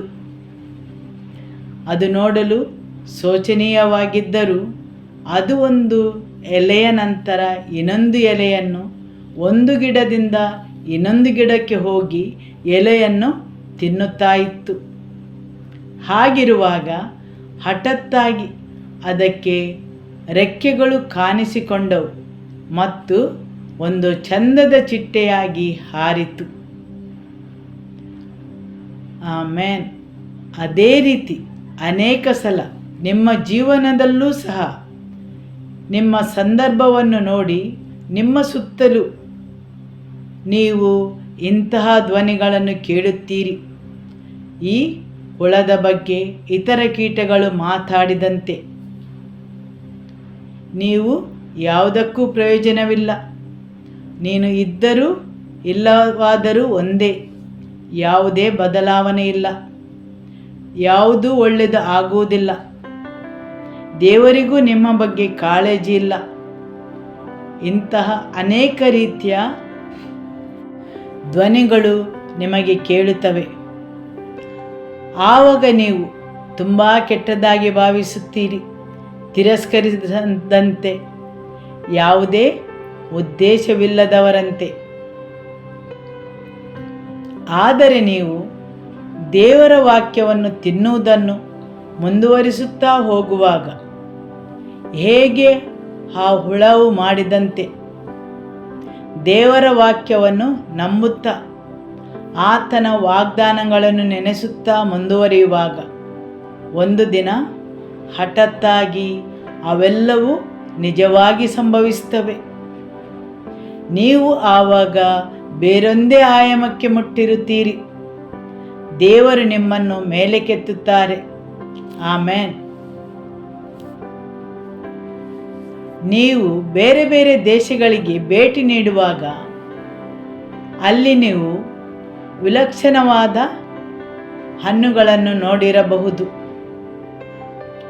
ಮತ್ತು ನನ್ನ ಅಭ್ಯಾಸವೇನೆಂದರೆ ಅದರ ಬೀಜಗಳನ್ನು ತಂದು ಬಿತ್ತುವುದು.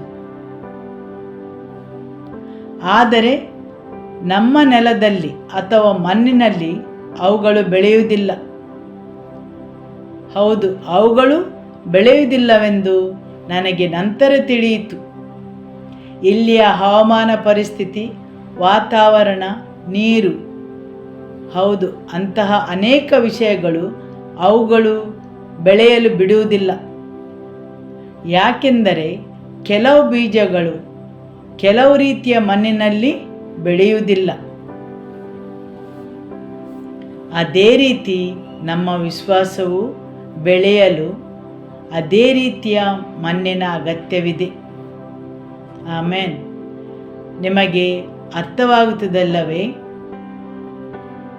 ಯಾಕೆಂದರೆ ಅದು ಪ್ರತಿಯೊಂದು ಮಣ್ಣಿನಲ್ಲಿ ಬೆಳೆಯುವುದಿಲ್ಲ. ಅದಕ್ಕೆ ಖಚಿತವಾದ ಒಳ್ಳೆಯ ಮಣ್ಣಿನ ಅಗತ್ಯವಿದೆ ಬೆಳೆಯಲು. ನಂಬಿಕೆಯು ಯಾವಾಗಲೂ ದೇವರ ವಾಗ್ದಾನದತ್ತ ಮುಂದುವರಿಯುತ್ತದೆ ಮತ್ತು ಬೆಳೆಯುತ್ತದೆ. ನಂಬಿಕೆಯು ಯಾವಾಗಲೂ ದೇವರ ವಾಗ್ದಾನದತ್ತ ನೋಡುತ್ತದೆ ಮತ್ತು ಅದನ್ನು ಮಾತ್ರ ಹಿಂಬಾಲಿಸುತ್ತದೆ. ಆದುದರಿಂದ ನೀವು ದೇವರ ವಾಕ್ಯವನ್ನು ತಿಳಿದಿರಬೇಕು. ಆತನ ವಾಗ್ದಾನಗಳೇನು, ಆತನ ಒಡಂಬಡಿಕೆಯೇನು ನಿಮ್ಮ ಜೀವನದಲ್ಲಿ, ಯೇಸು ಕ್ರಿಸ್ತನಲ್ಲಿ ನೀವು ಏನಾಗಿದ್ದೀರಿ, ಇದೆಲ್ಲವೂ ನಿಮಗೆ ತಿಳಿದಿರಬೇಕು.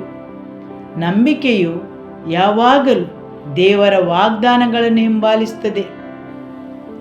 ಎಲ್ಲಿಯವರೆಗೆ ನೀವು ನಂಬಿಕೆಯನ್ನು ದೇವರ ವಾಕ್ಯದಿಂದ, ಆತನ ವಾಗ್ದಾನದಿಂದ ಪೋಷಿಸುತ್ತೀರಿ, ಆವಾಗ ಅಸಾಮಾನ್ಯ ಸಂಗತಿಗಳು ನಿಮ್ಮನ್ನು ಹಿಂಬಾಲಿಸುವುದನ್ನು ನೋಡುತ್ತೀರಿ.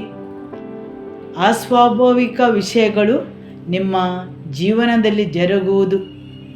ದೇವರ ಅದ್ಭುತ ಕಾರ್ಯಗಳು ನಿಮ್ಮನ್ನು ಹಿಂಬಾಲಿಸುವುದನ್ನು ನೋಡುತ್ತೀರಿ. ಹೌದು, ಆದರೆ ನಿಮ್ಮ ನಂಬಿಕೆಯು ದೇವರ ವಾಗ್ದಾನದಿಂದ ಪೋಷಣೆಯನ್ನು ಪಡೆಯಬೇಕು. ದೇವರ ವಾಕ್ಯದಿಂದ ಬೆಳೆಯಬೇಕು. ಅಲ್ಲಿ ಅನೇಕ ಧ್ವನಿಗಳು ನಿಮ್ಮನ್ನು ಲೇವಡಿ ಮಾಡಬಹುದು. ನಿಮ್ಮನ್ನು ಹತಾಶರನ್ನಾಗಿ ಮಾಡಲು ಹತಾಶೆಯ ಸಂದರ್ಭಗಳು ಇರಬಹುದು. ಆ ಧ್ವನಿಗಳು ಹೇಳಬಹುದು, ದೇವರಿಗೆ ನಿಮ್ಮ ಬಗ್ಗೆ ಏನೂ ಕಾಳಜಿ ಇಲ್ಲ, ಆತನ್ಯಾಕೆ ನಿಮ್ಮ ಜೀವನದ ಬಗ್ಗೆ ಕಾಳಜಿ ವಹಿಸ್ತಾನೆ, ಅಂಥದ್ದೆಲ್ಲ ಧ್ವನಿಗಳು.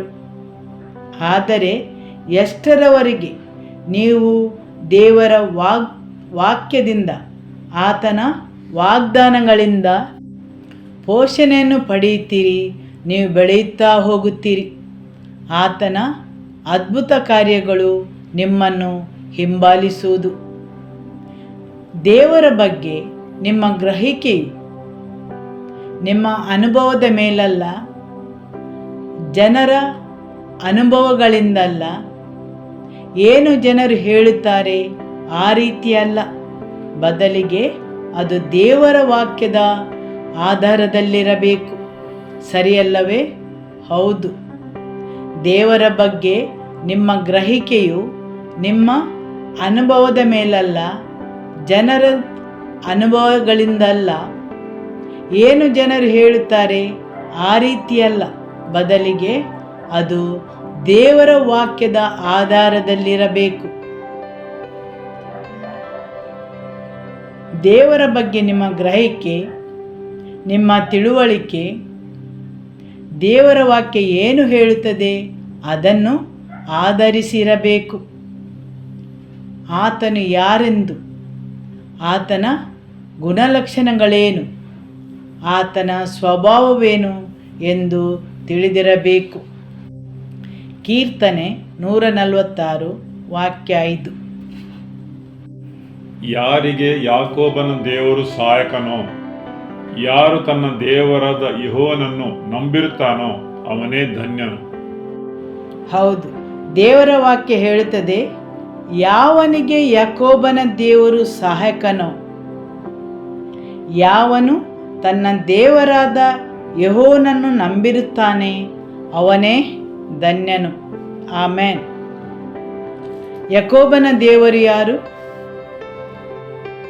ದೇವರು ತನ್ನ ಒಂದು ಅಂಶವನ್ನು ಯಾಕೋಬನಿಗೆ ಪ್ರಕಟಿಸಿದನು.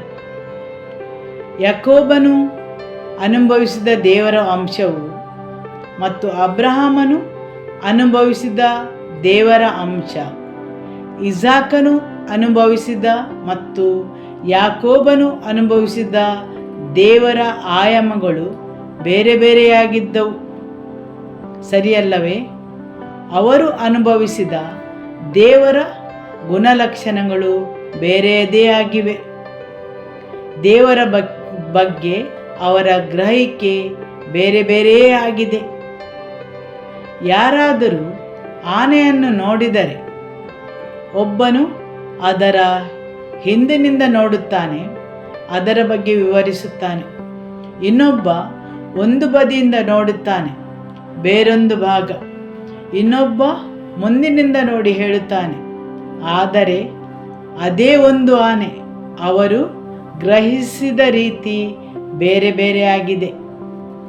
ಇಲ್ಲಿ ದೇವರ ವಾಕ್ಯ ಹೇಳುತ್ತದೆ, ಯಾಕೋಬನ ದೇವರು. ಯಾಕೋಬನು ಯಾರು? ವಂಚಕ, ಹಿಮ್ಮಡಿಯನ್ನು ಹಿಡಿದು ಬಂದವ.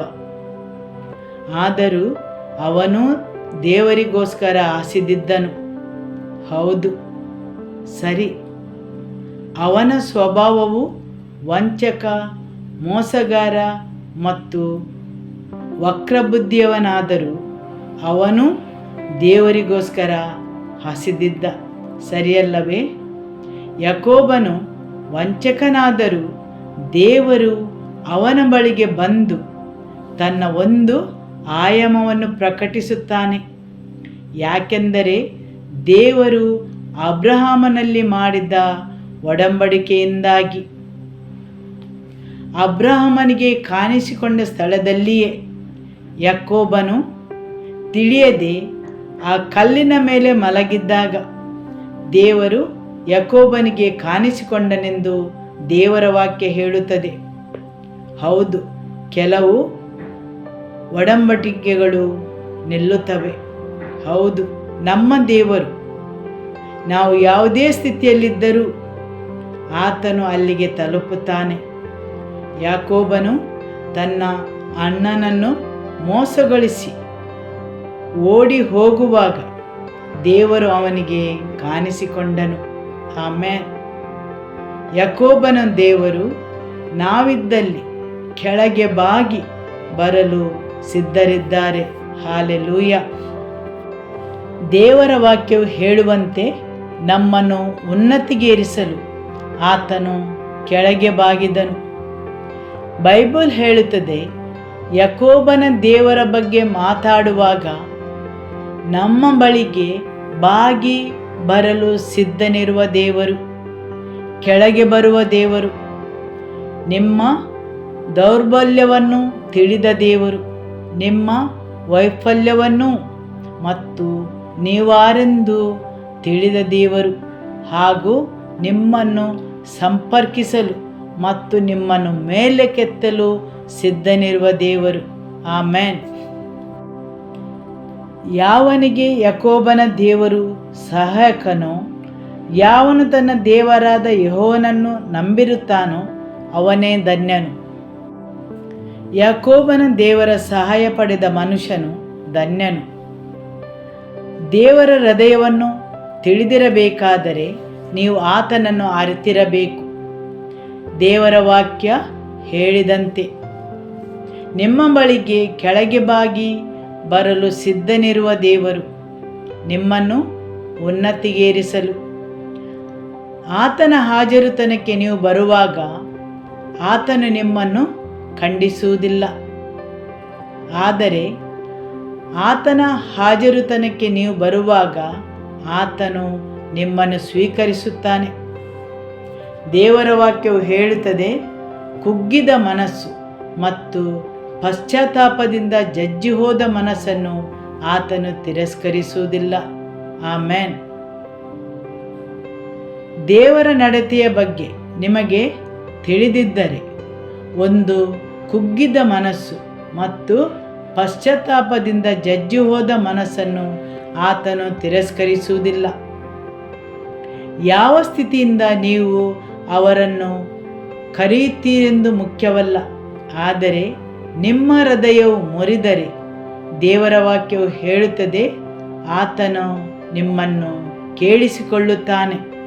ಒಂದು ಕುಗ್ಗಿದ ಮನಸ್ಸು ಮತ್ತು ಪಶ್ಚಾತ್ತಾಪದಿಂದ ಜಜ್ಜಿ ಹೋದ ಮನಸ್ಸನ್ನು ಆತನು ತಿರಸ್ಕರಿಸುವುದಿಲ್ಲ, ಯಾಕೆಂದರೆ ಅದು ಅವರ ಗುಣನಡತೆಯಾಗಿದೆ.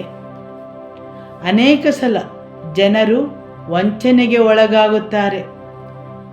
ಏನೆಂದರೆ, ನಾನು ಪವಿತ್ರನಾಗದೆ, ಸಂಪೂರ್ಣನಾಗದೆ, ಪ್ರಾರ್ಥನೆಯ ಮನುಷ್ಯನಾಗದೆ ದೇವರ ಬಳಿಗೆ ಬರಲು ಸಾಧ್ಯವಿಲ್ಲವೆಂದು ನಂಬುತ್ತಾರೆ. ಆದರೆ ದೇವರ ವಾಕ್ಯವು ಹೇಳುತ್ತದೆ, ಒಂದು ಕುಗ್ಗಿದ ಮನಸ್ಸು ಮತ್ತು ಪಶ್ಚಾತ್ತಾಪದಿಂದ ಜಜ್ಜಿ ಹೋದ ಮನಸ್ಸನ್ನು ಆತನು ತಿರಸ್ಕರಿಸುವುದಿಲ್ಲ. ಅನೇಕ ಸಲ ಜನರು ದೇವರ ಬಳಿ ಬರಲು ಹೆದರುತ್ತಾರೆ ಮತ್ತು ಹೇಗೆ ಜನರ ಎದುರಿಗೆ ಮುಖವಾಡ ಧರಿಸಿ ಬರುತ್ತಾರೆ ಅದೇ ರೀತಿ ದೇವರ ಎದುರಲ್ಲೂ ಧರಿಸುತ್ತಾರೆ. ಆದರೆ ದೇವರ ವಾಕ್ಯ ಹೇಳುತ್ತದೆ, ಆತನು ನಮ್ಮ ಎಲ್ಲ ದಿನಗಳನ್ನು ನೋಡಿದ್ದಾನೆ, ಅವುಗಳಲ್ಲಿ ಒಂದಾದರೂ ಪ್ರಾರಂಭವಾಗುವುದರ ಮೊದಲೇ ಮತ್ತು ನಾವು ಹೇಗೆ ಇದ್ದೇವೆಯೋ ಅದೇ ರೀತಿ ಆತನು ನಮ್ಮನ್ನು ಸ್ವೀಕರಿಸುತ್ತಾನೆ. ಆಮೆನ್.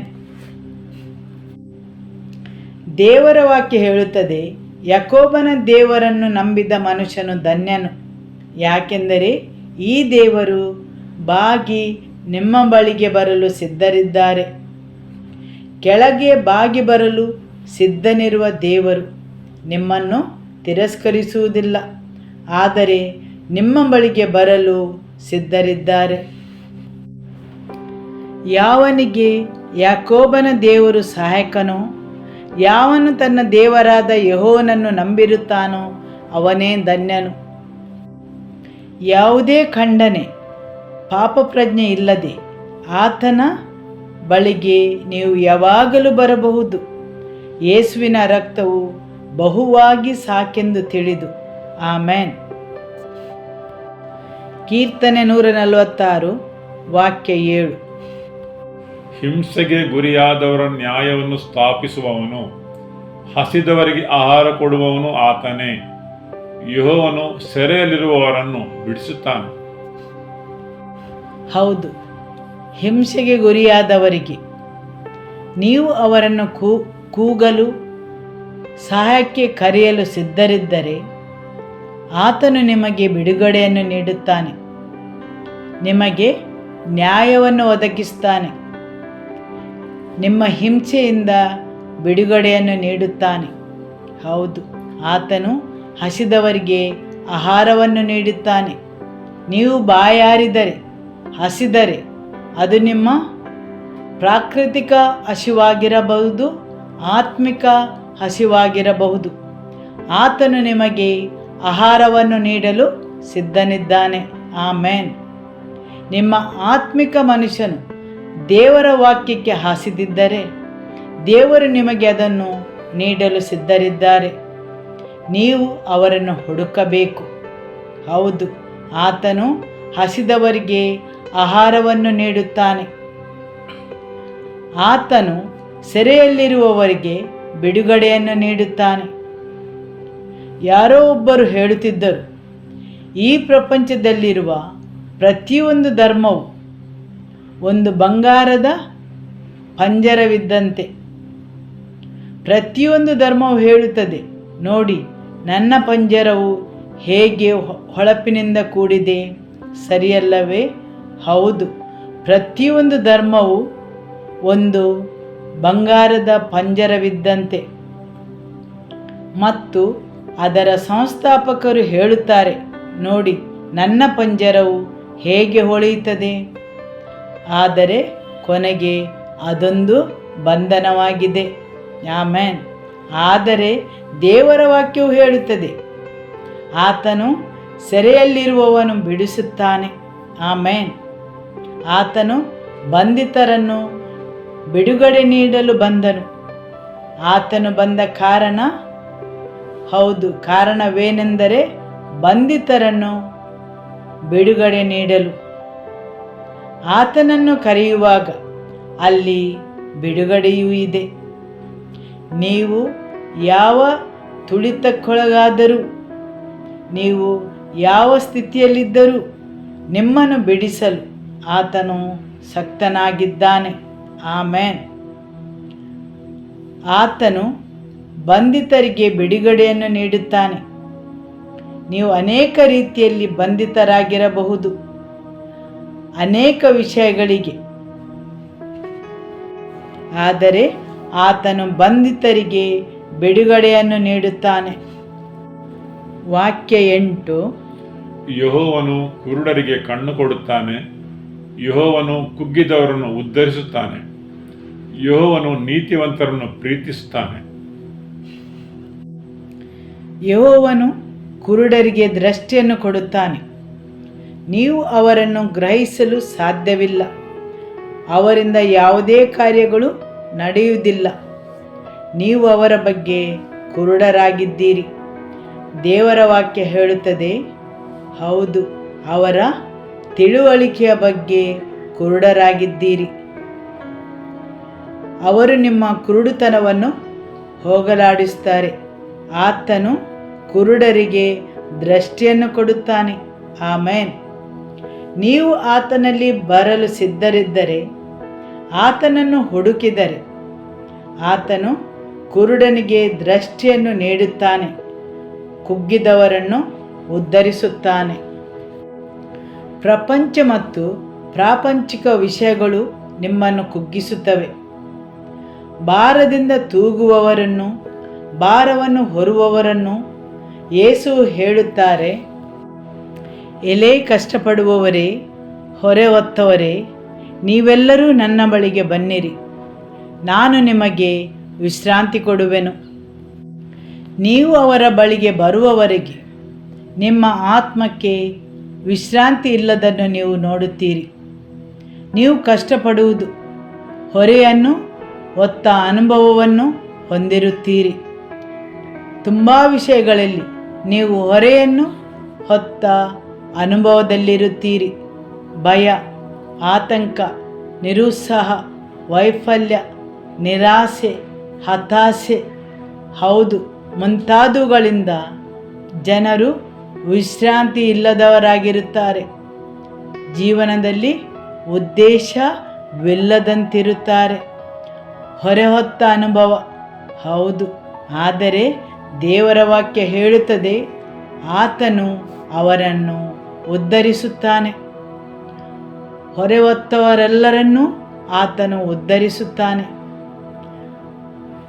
ಪ್ರಾಪಂಚಿಕ ಕಾಳಜಿ, ವ್ಯಥೆಗಳು ಜನರನ್ನು ಕುಗ್ಗಿಸುತ್ತವೆ. ಜನರು ಕುಗ್ಗಿ ಹೋಗಿದ್ದಾರೆ. ಆದರೆ ದೇವರ ವಾಕ್ಯ ಹೇಳುತ್ತದೆ, ಈ ಜನರು ಆತನ ಬಳಿಗೆ ಬರಬಹುದು, ಆತನು ಅವರನ್ನು ಉದ್ಧರಿಸುತ್ತಾನೆ. ಯೇಸು ಹೇಳುತ್ತಾನೆ, ನನ್ನ ನೊಗವು ಹಗುರವಾಗಿದೆ.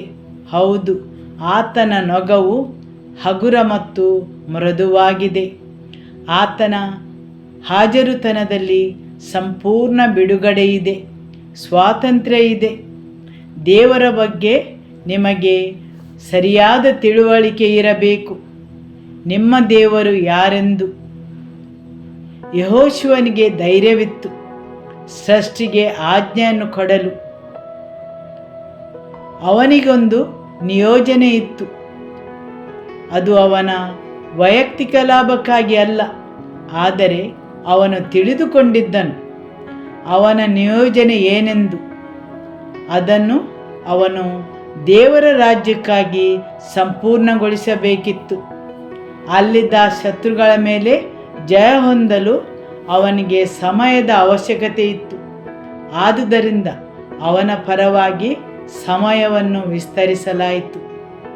ಅವನು ಆಜ್ಞೆ ಕೊಟ್ಟದ್ದು ತನ್ನ ಸ್ವಾರ್ಥಕ್ಕಾಗಿ ಅಲ್ಲ, ಆದರೆ ದೇವರ ರಾಜ್ಯದ ವಿಸ್ತರಣೆಗೋಸ್ಕರ. ಆಮೆನ್. ನೀವು ದೇವರ ಉದ್ದೇಶಕ್ಕೆ ಸರಿಯಾಗಿ ಕಾರ್ಯವನ್ನು ನಿರ್ವಹಿಸುವಾಗ ದೇವರು ನಿಮ್ಮನ್ನು ಬೆಂಬಲಿಸುತ್ತಾರೆ. ಸರಿಯಲ್ಲವೇ? ಆಮೆನ್. ನಿಮ್ಮ ದೇವರ ಬಗ್ಗೆ ಸರಿಯಾದ ತಿಳುವಳಿಕೆ ಇರುವುದು. ಆ ದೇವರಾರೆಂದು, ಅವರ ಹೃದಯದ ಬಗ್ಗೆ. ಆಮೆನ್. ಕೀರ್ತನೆ 147 ವಾಕ್ಯ 6 ಮತ್ತು 3. ಯೆಹೋವನು ದೀನರಿಗೆ ಆಧಾರವಾಗಿದ್ದಾನೆ, ದುಷ್ಟರನ್ನು ನೆಲಕ್ಕೆ ಹಾಕಿ ತುಳಿದು ಬಿಡುತ್ತಾನೆ.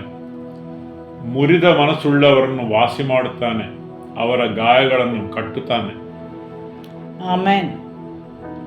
ಆತನು ಮುರಿದ ಮನಸ್ಸುಳ್ಳವರನ್ನು ವಾಸಿ ಮಾಡುತ್ತಾನೆ. ನಿಮ್ಮ ಮನಸ್ಸು ಮುರಿದಿದೆಯೇ? ನೀವು ಜನರಿಂದ ನಿರಾಶೆಗೆ ಒಳಪಟ್ಟಿದ್ದೀರಾ? ಈ ಪ್ರಾಪಂಚಿಕ ಜನರಿಂದಾಗಿ ದೇವರ ವಾಕ್ಯ ಹೇಳುತ್ತದೆ, ಆತನ ಬಳಿಗೆ ಬನ್ನಿರಿ. ಆತನು ಮನಸ್ಸು ಮುರಿದವರನ್ನು ವಾಸಿ ಮಾಡುತ್ತಾನೆ. ಆತನು ಅವರ ಗಾಯಗಳನ್ನು ಕಟ್ಟುತ್ತಾನೆ. ಅವರ ಗಾಯಗಳನ್ನು ಕಟ್ಟುತ್ತಾನೆ. ಜನರು ನಿಮ್ಮ ಗಾಯಗಳನ್ನು ನೋಡಲು ಅಸಾಧ್ಯವಾಗಿರಬಹುದು, ಆದರೆ ನೀವು ನೋವಲ್ಲಿದ್ದೀರಿ. ದೇವರ ವಾಕ್ಯ ಹೇಳುತ್ತದೆ, ಆತನು ನಿಮ್ಮ ಗಾಯಗಳನ್ನು ಕಟ್ಟುತ್ತಾನೆ. ನೈಸರ್ಗಿಕವಾದ ಗಾಯಗಳನ್ನು ವೈದ್ಯರಲ್ಲಿ ಹೋದರೆ ಅವರು ಅದನ್ನು ಕಟ್ಟುತ್ತಾರೆ, ಆದರೆ ನಿಮ್ಮ ಆತ್ಮದ ಗಾಯಗಳನ್ನು ದೇವರು ಮಾತ್ರ ಗುಣಪಡಿಸಲು ಸಾಧ್ಯ. ನಿಮ್ಮ ನೆನಪಲ್ಲಿರುವ ಗಾಯಗಳನ್ನು ದೇವರು ಮಾತ್ರ ಗುಣಪಡಿಸಲು ಸಾಧ್ಯ. ಆಮೆನ್. ನಿಮ್ಮ ಮುಗಿದು ಹೋದ ಭೂತಕಾಲದ ಸೆರೆಮನೆ ವಾಸಕ್ಕೆ ಆತನು ಮಾತ್ರ ಬಿಡುಗಡೆಯನ್ನು ನೀಡಲು ಸಾಧ್ಯ. ಆತನು ಮಾತ್ರ ಬಿಡುಗಡೆಯನ್ನು ನೀಡುತ್ತಾನೆ. ಮುರಿದ ಮನಸ್ಸನ್ನು ವಾಸಿ ಮಾಡುತ್ತಾನೆ. ಅವರ ಗಾಯಗಳನ್ನು ಕಟ್ಟುತ್ತಾನೆ. ಆತನು ದೀನರಿಗೆ ಆಧಾರವಾಗಿದ್ದಾನೆ. ಆಮೆನ್. ಕೀರ್ತನೆ 147 ವಾಕ್ಯ 10. ಕುದುರೆಯ ಶಕ್ತಿಯಲ್ಲಿ ಆತನಿಗೆ ಇಷ್ಟವಿಲ್ಲ, ಆಳಿನ ತೊಡೆಯ ಬಲವನ್ನು ಆತನು ಮೆಚ್ಚುವುದಿಲ್ಲ. ನಮ್ಮ ದೇವರು ಕುದುರೆಯ ಶಕ್ತಿಯಲ್ಲಿ ಇಷ್ಟವಿಲ್ಲದವರು ಹಾಗೂ ಮನುಷ್ಯನ ಶಕ್ತಿಯಲ್ಲೂ ಸಹ ಆತನು ನಿಮ್ಮ ಶಕ್ತಿಯನ್ನು ಮೆಚ್ಚುವುದಿಲ್ಲ. ಆಮೆನ್. ವಾಕ್ಯ 11. ಯೆಹೋವನು ಆನಂದಿಸುವುದು ತನ್ನ ಕೃಪೆಯನ್ನು ನಿರೀಕ್ಷಿಸುವ ಭಕ್ತರಲ್ಲೇ. ಆತನು ಯಾವುದರಲ್ಲಿ ಆನಂದ ಪಡುತ್ತಾನೆ? ಯಾರು ಆತನನ್ನು ನಿರೀಕ್ಷಿಸುತ್ತಾರೆ, ಆತನಲ್ಲಿ ಭರವಸೆಯನ್ನು ಇಡುತ್ತಾರೆ. ಸರಿಯಲ್ಲವೇ? ಹೌದು. ಆತನು ಯಾವುದರಲ್ಲಿ ಆನಂದ ಪಡುತ್ತಾನೆ? ಯಾರು ಆತನನ್ನು ನಿರೀಕ್ಷಿಸುತ್ತಾರೆ, ಆತನಲ್ಲಿ ಭರವಸೆಯನ್ನು ಇಡುತ್ತಾರೆ. ಆತನು ಮನುಷ್ಯನ ಶಕ್ತಿಯಲ್ಲಿ ಆನಂದಿಸುವುದಿಲ್ಲ. ನೀವು ಏನನ್ನು ಮಾಡುತ್ತೀರಿ ಮತ್ತು ಏನನ್ನು ಸಾಧಿಸುತ್ತೀರಿ, ಅದರಲ್ಲಿ ಆತನು ಆನಂದಿಸುವುದಿಲ್ಲ. ಆದರೆ ಆತನು ಆನಂದಿಸುವುದು, ಸಂತೋಷಪಡುವುದು ಆತನಲ್ಲಿ ಭರವಸೆಯನ್ನಿಟ್ಟವರಲ್ಲಿ. ಆಮೆನ್.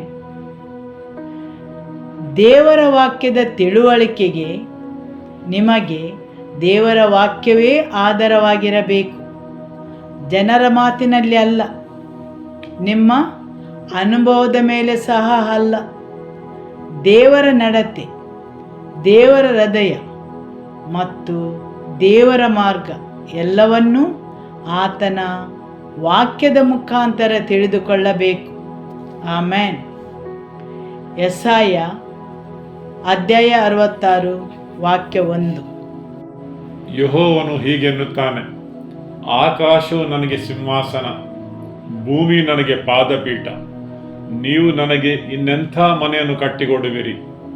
ನನ್ನ ವಿಶ್ರಾಂತಿಗೆ ತಕ್ಕ ಸ್ಥಳವು ಎಂಥದ್ದು? ಯೆಹೋವನು ಹೀಗೆನ್ನುತ್ತಾನೆ, ಆಕಾಶವು ನನಗೆ ಸಿಂಹಾಸನ, ಭೂಮಿಯು ನನಗೆ ಪಾದಪೀಠ. ನೀವು ನನಗೆ ಇನ್ನೆಂತಹ ಮನೆಯನ್ನು ಕಟ್ಟಿಕೊಡುವಿರಿ? ಮೋಡಗಳು ಆತನ ಪಾದದ ಧೂಳಿನಂತೆ ಇವೆ.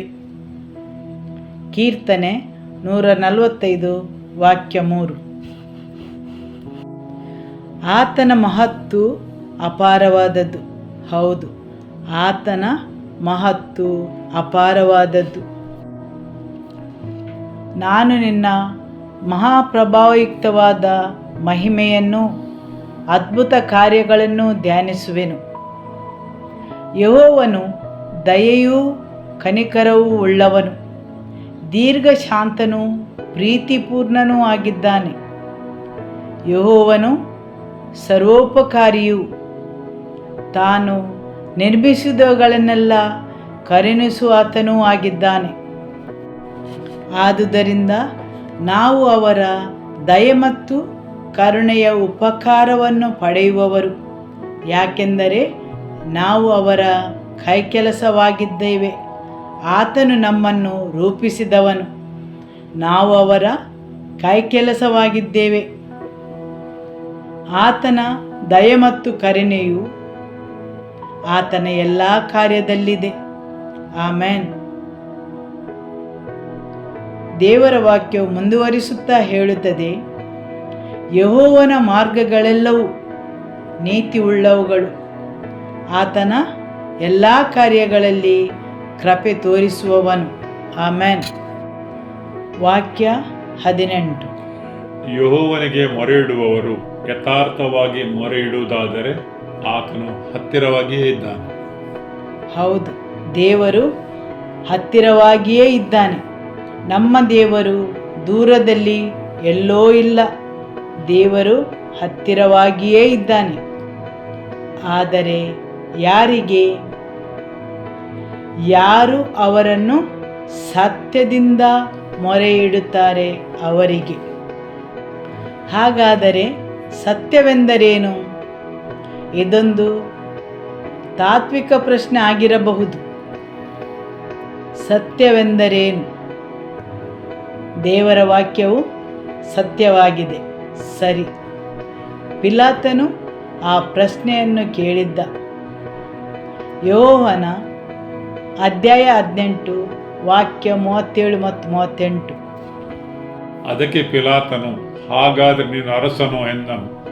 ಯೇಸು, ನನ್ನನ್ನು ಅರಸನೆಂದು ನೀನೇ ಹೇಳುತ್ತಿ. ನಾನು ಸತ್ಯದ ವಿಷಯದಲ್ಲಿ ಸಾಕ್ಷಿ ಕೊಡುವುದಕ್ಕಾಗಿ ಹುಟ್ಟಿದವನು. ಇದಕ್ಕಾಗಿಯೇ ಲೋಕಕ್ಕೆ ಬಂದಿದ್ದೇನೆ. ಸತ್ಯಕ್ಕೆ ಸೇರಿದ ಪ್ರತಿಯೊಬ್ಬನು ನನ್ನ ಸ್ವರವನ್ನು ಕೇಳುತ್ತಾನೆ ಎಂದು ಉತ್ತರ ಕೊಟ್ಟನು. ಪಿಲಾತನು, ಸತ್ಯ ಎಂದರೇನು ಎಂದನು.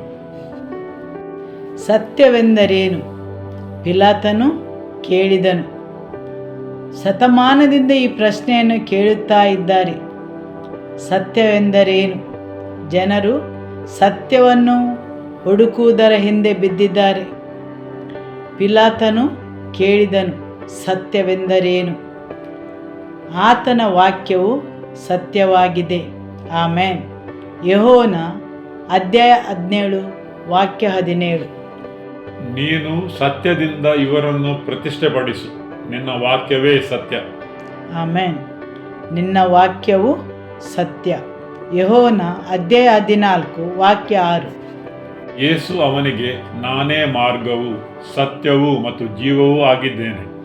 ನನ್ನ ಮೂಲಕವಲ್ಲದೆ ಯಾರೂ ತಂದೆಯ ಬಳಿಗೆ ಬರಲಾರರು. ವಾಕ್ಯ ಒಂದೇ ಸತ್ಯವೇ? ಯೇಸು ಹೇಳುತ್ತಾರೆ, ನಾನೇ ಸತ್ಯ. ನನ್ನ ಮೂಲಕವಾಗಿ ಹೊರತು ಯಾರೂ ತಂದೆಯ ಬಳಿಗೆ ಬರುವುದಿಲ್ಲ. 1 ಯೋಹನ ಅಧ್ಯಾಯ 5 ವಾಕ್ಯ 6. ಈತನು ಅಂದರೆ ಯೇಸು ಕ್ರಿಸ್ತನು ನೀರಿನಿಂದಲೂ ರಕ್ತದಿಂದಲೂ ಬಂದಾತನು.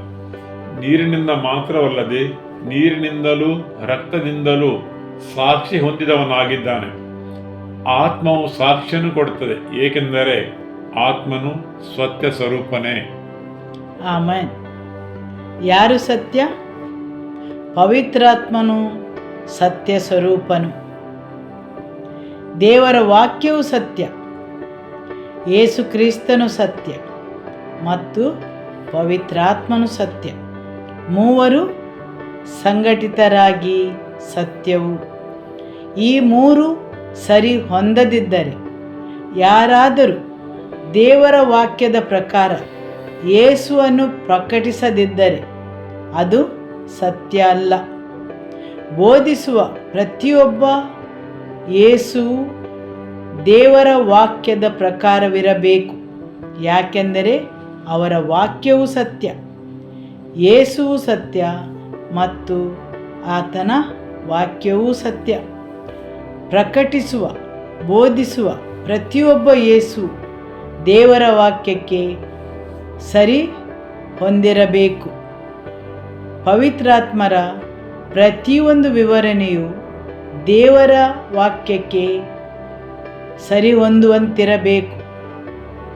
ಯಾವುದಾದರೂ ಅವಕ್ಕೆ ಸರಿಯಾಗಿ ಸಮತೋಲನದಲ್ಲಿ ಇಲ್ಲದಿದ್ದರೆ ಅವರ ಗುಣಲಕ್ಷಣಗಳು ನಾವು ಸರಿಯಾಗಿ ಮತ್ತೊಮ್ಮೆ ಪರಿಶೀಲಿಸಬೇಕು. ಯೇಸು ಹೇಳಿದರು, ನಾನೇ ಸತ್ಯವು, ನನ್ನ ವಾಕ್ಯವು ಸತ್ಯ ಮತ್ತು ನನ್ನ ಆತ್ಮನೂ ಸತ್ಯವೆಂದು. ಆಮೆನ್.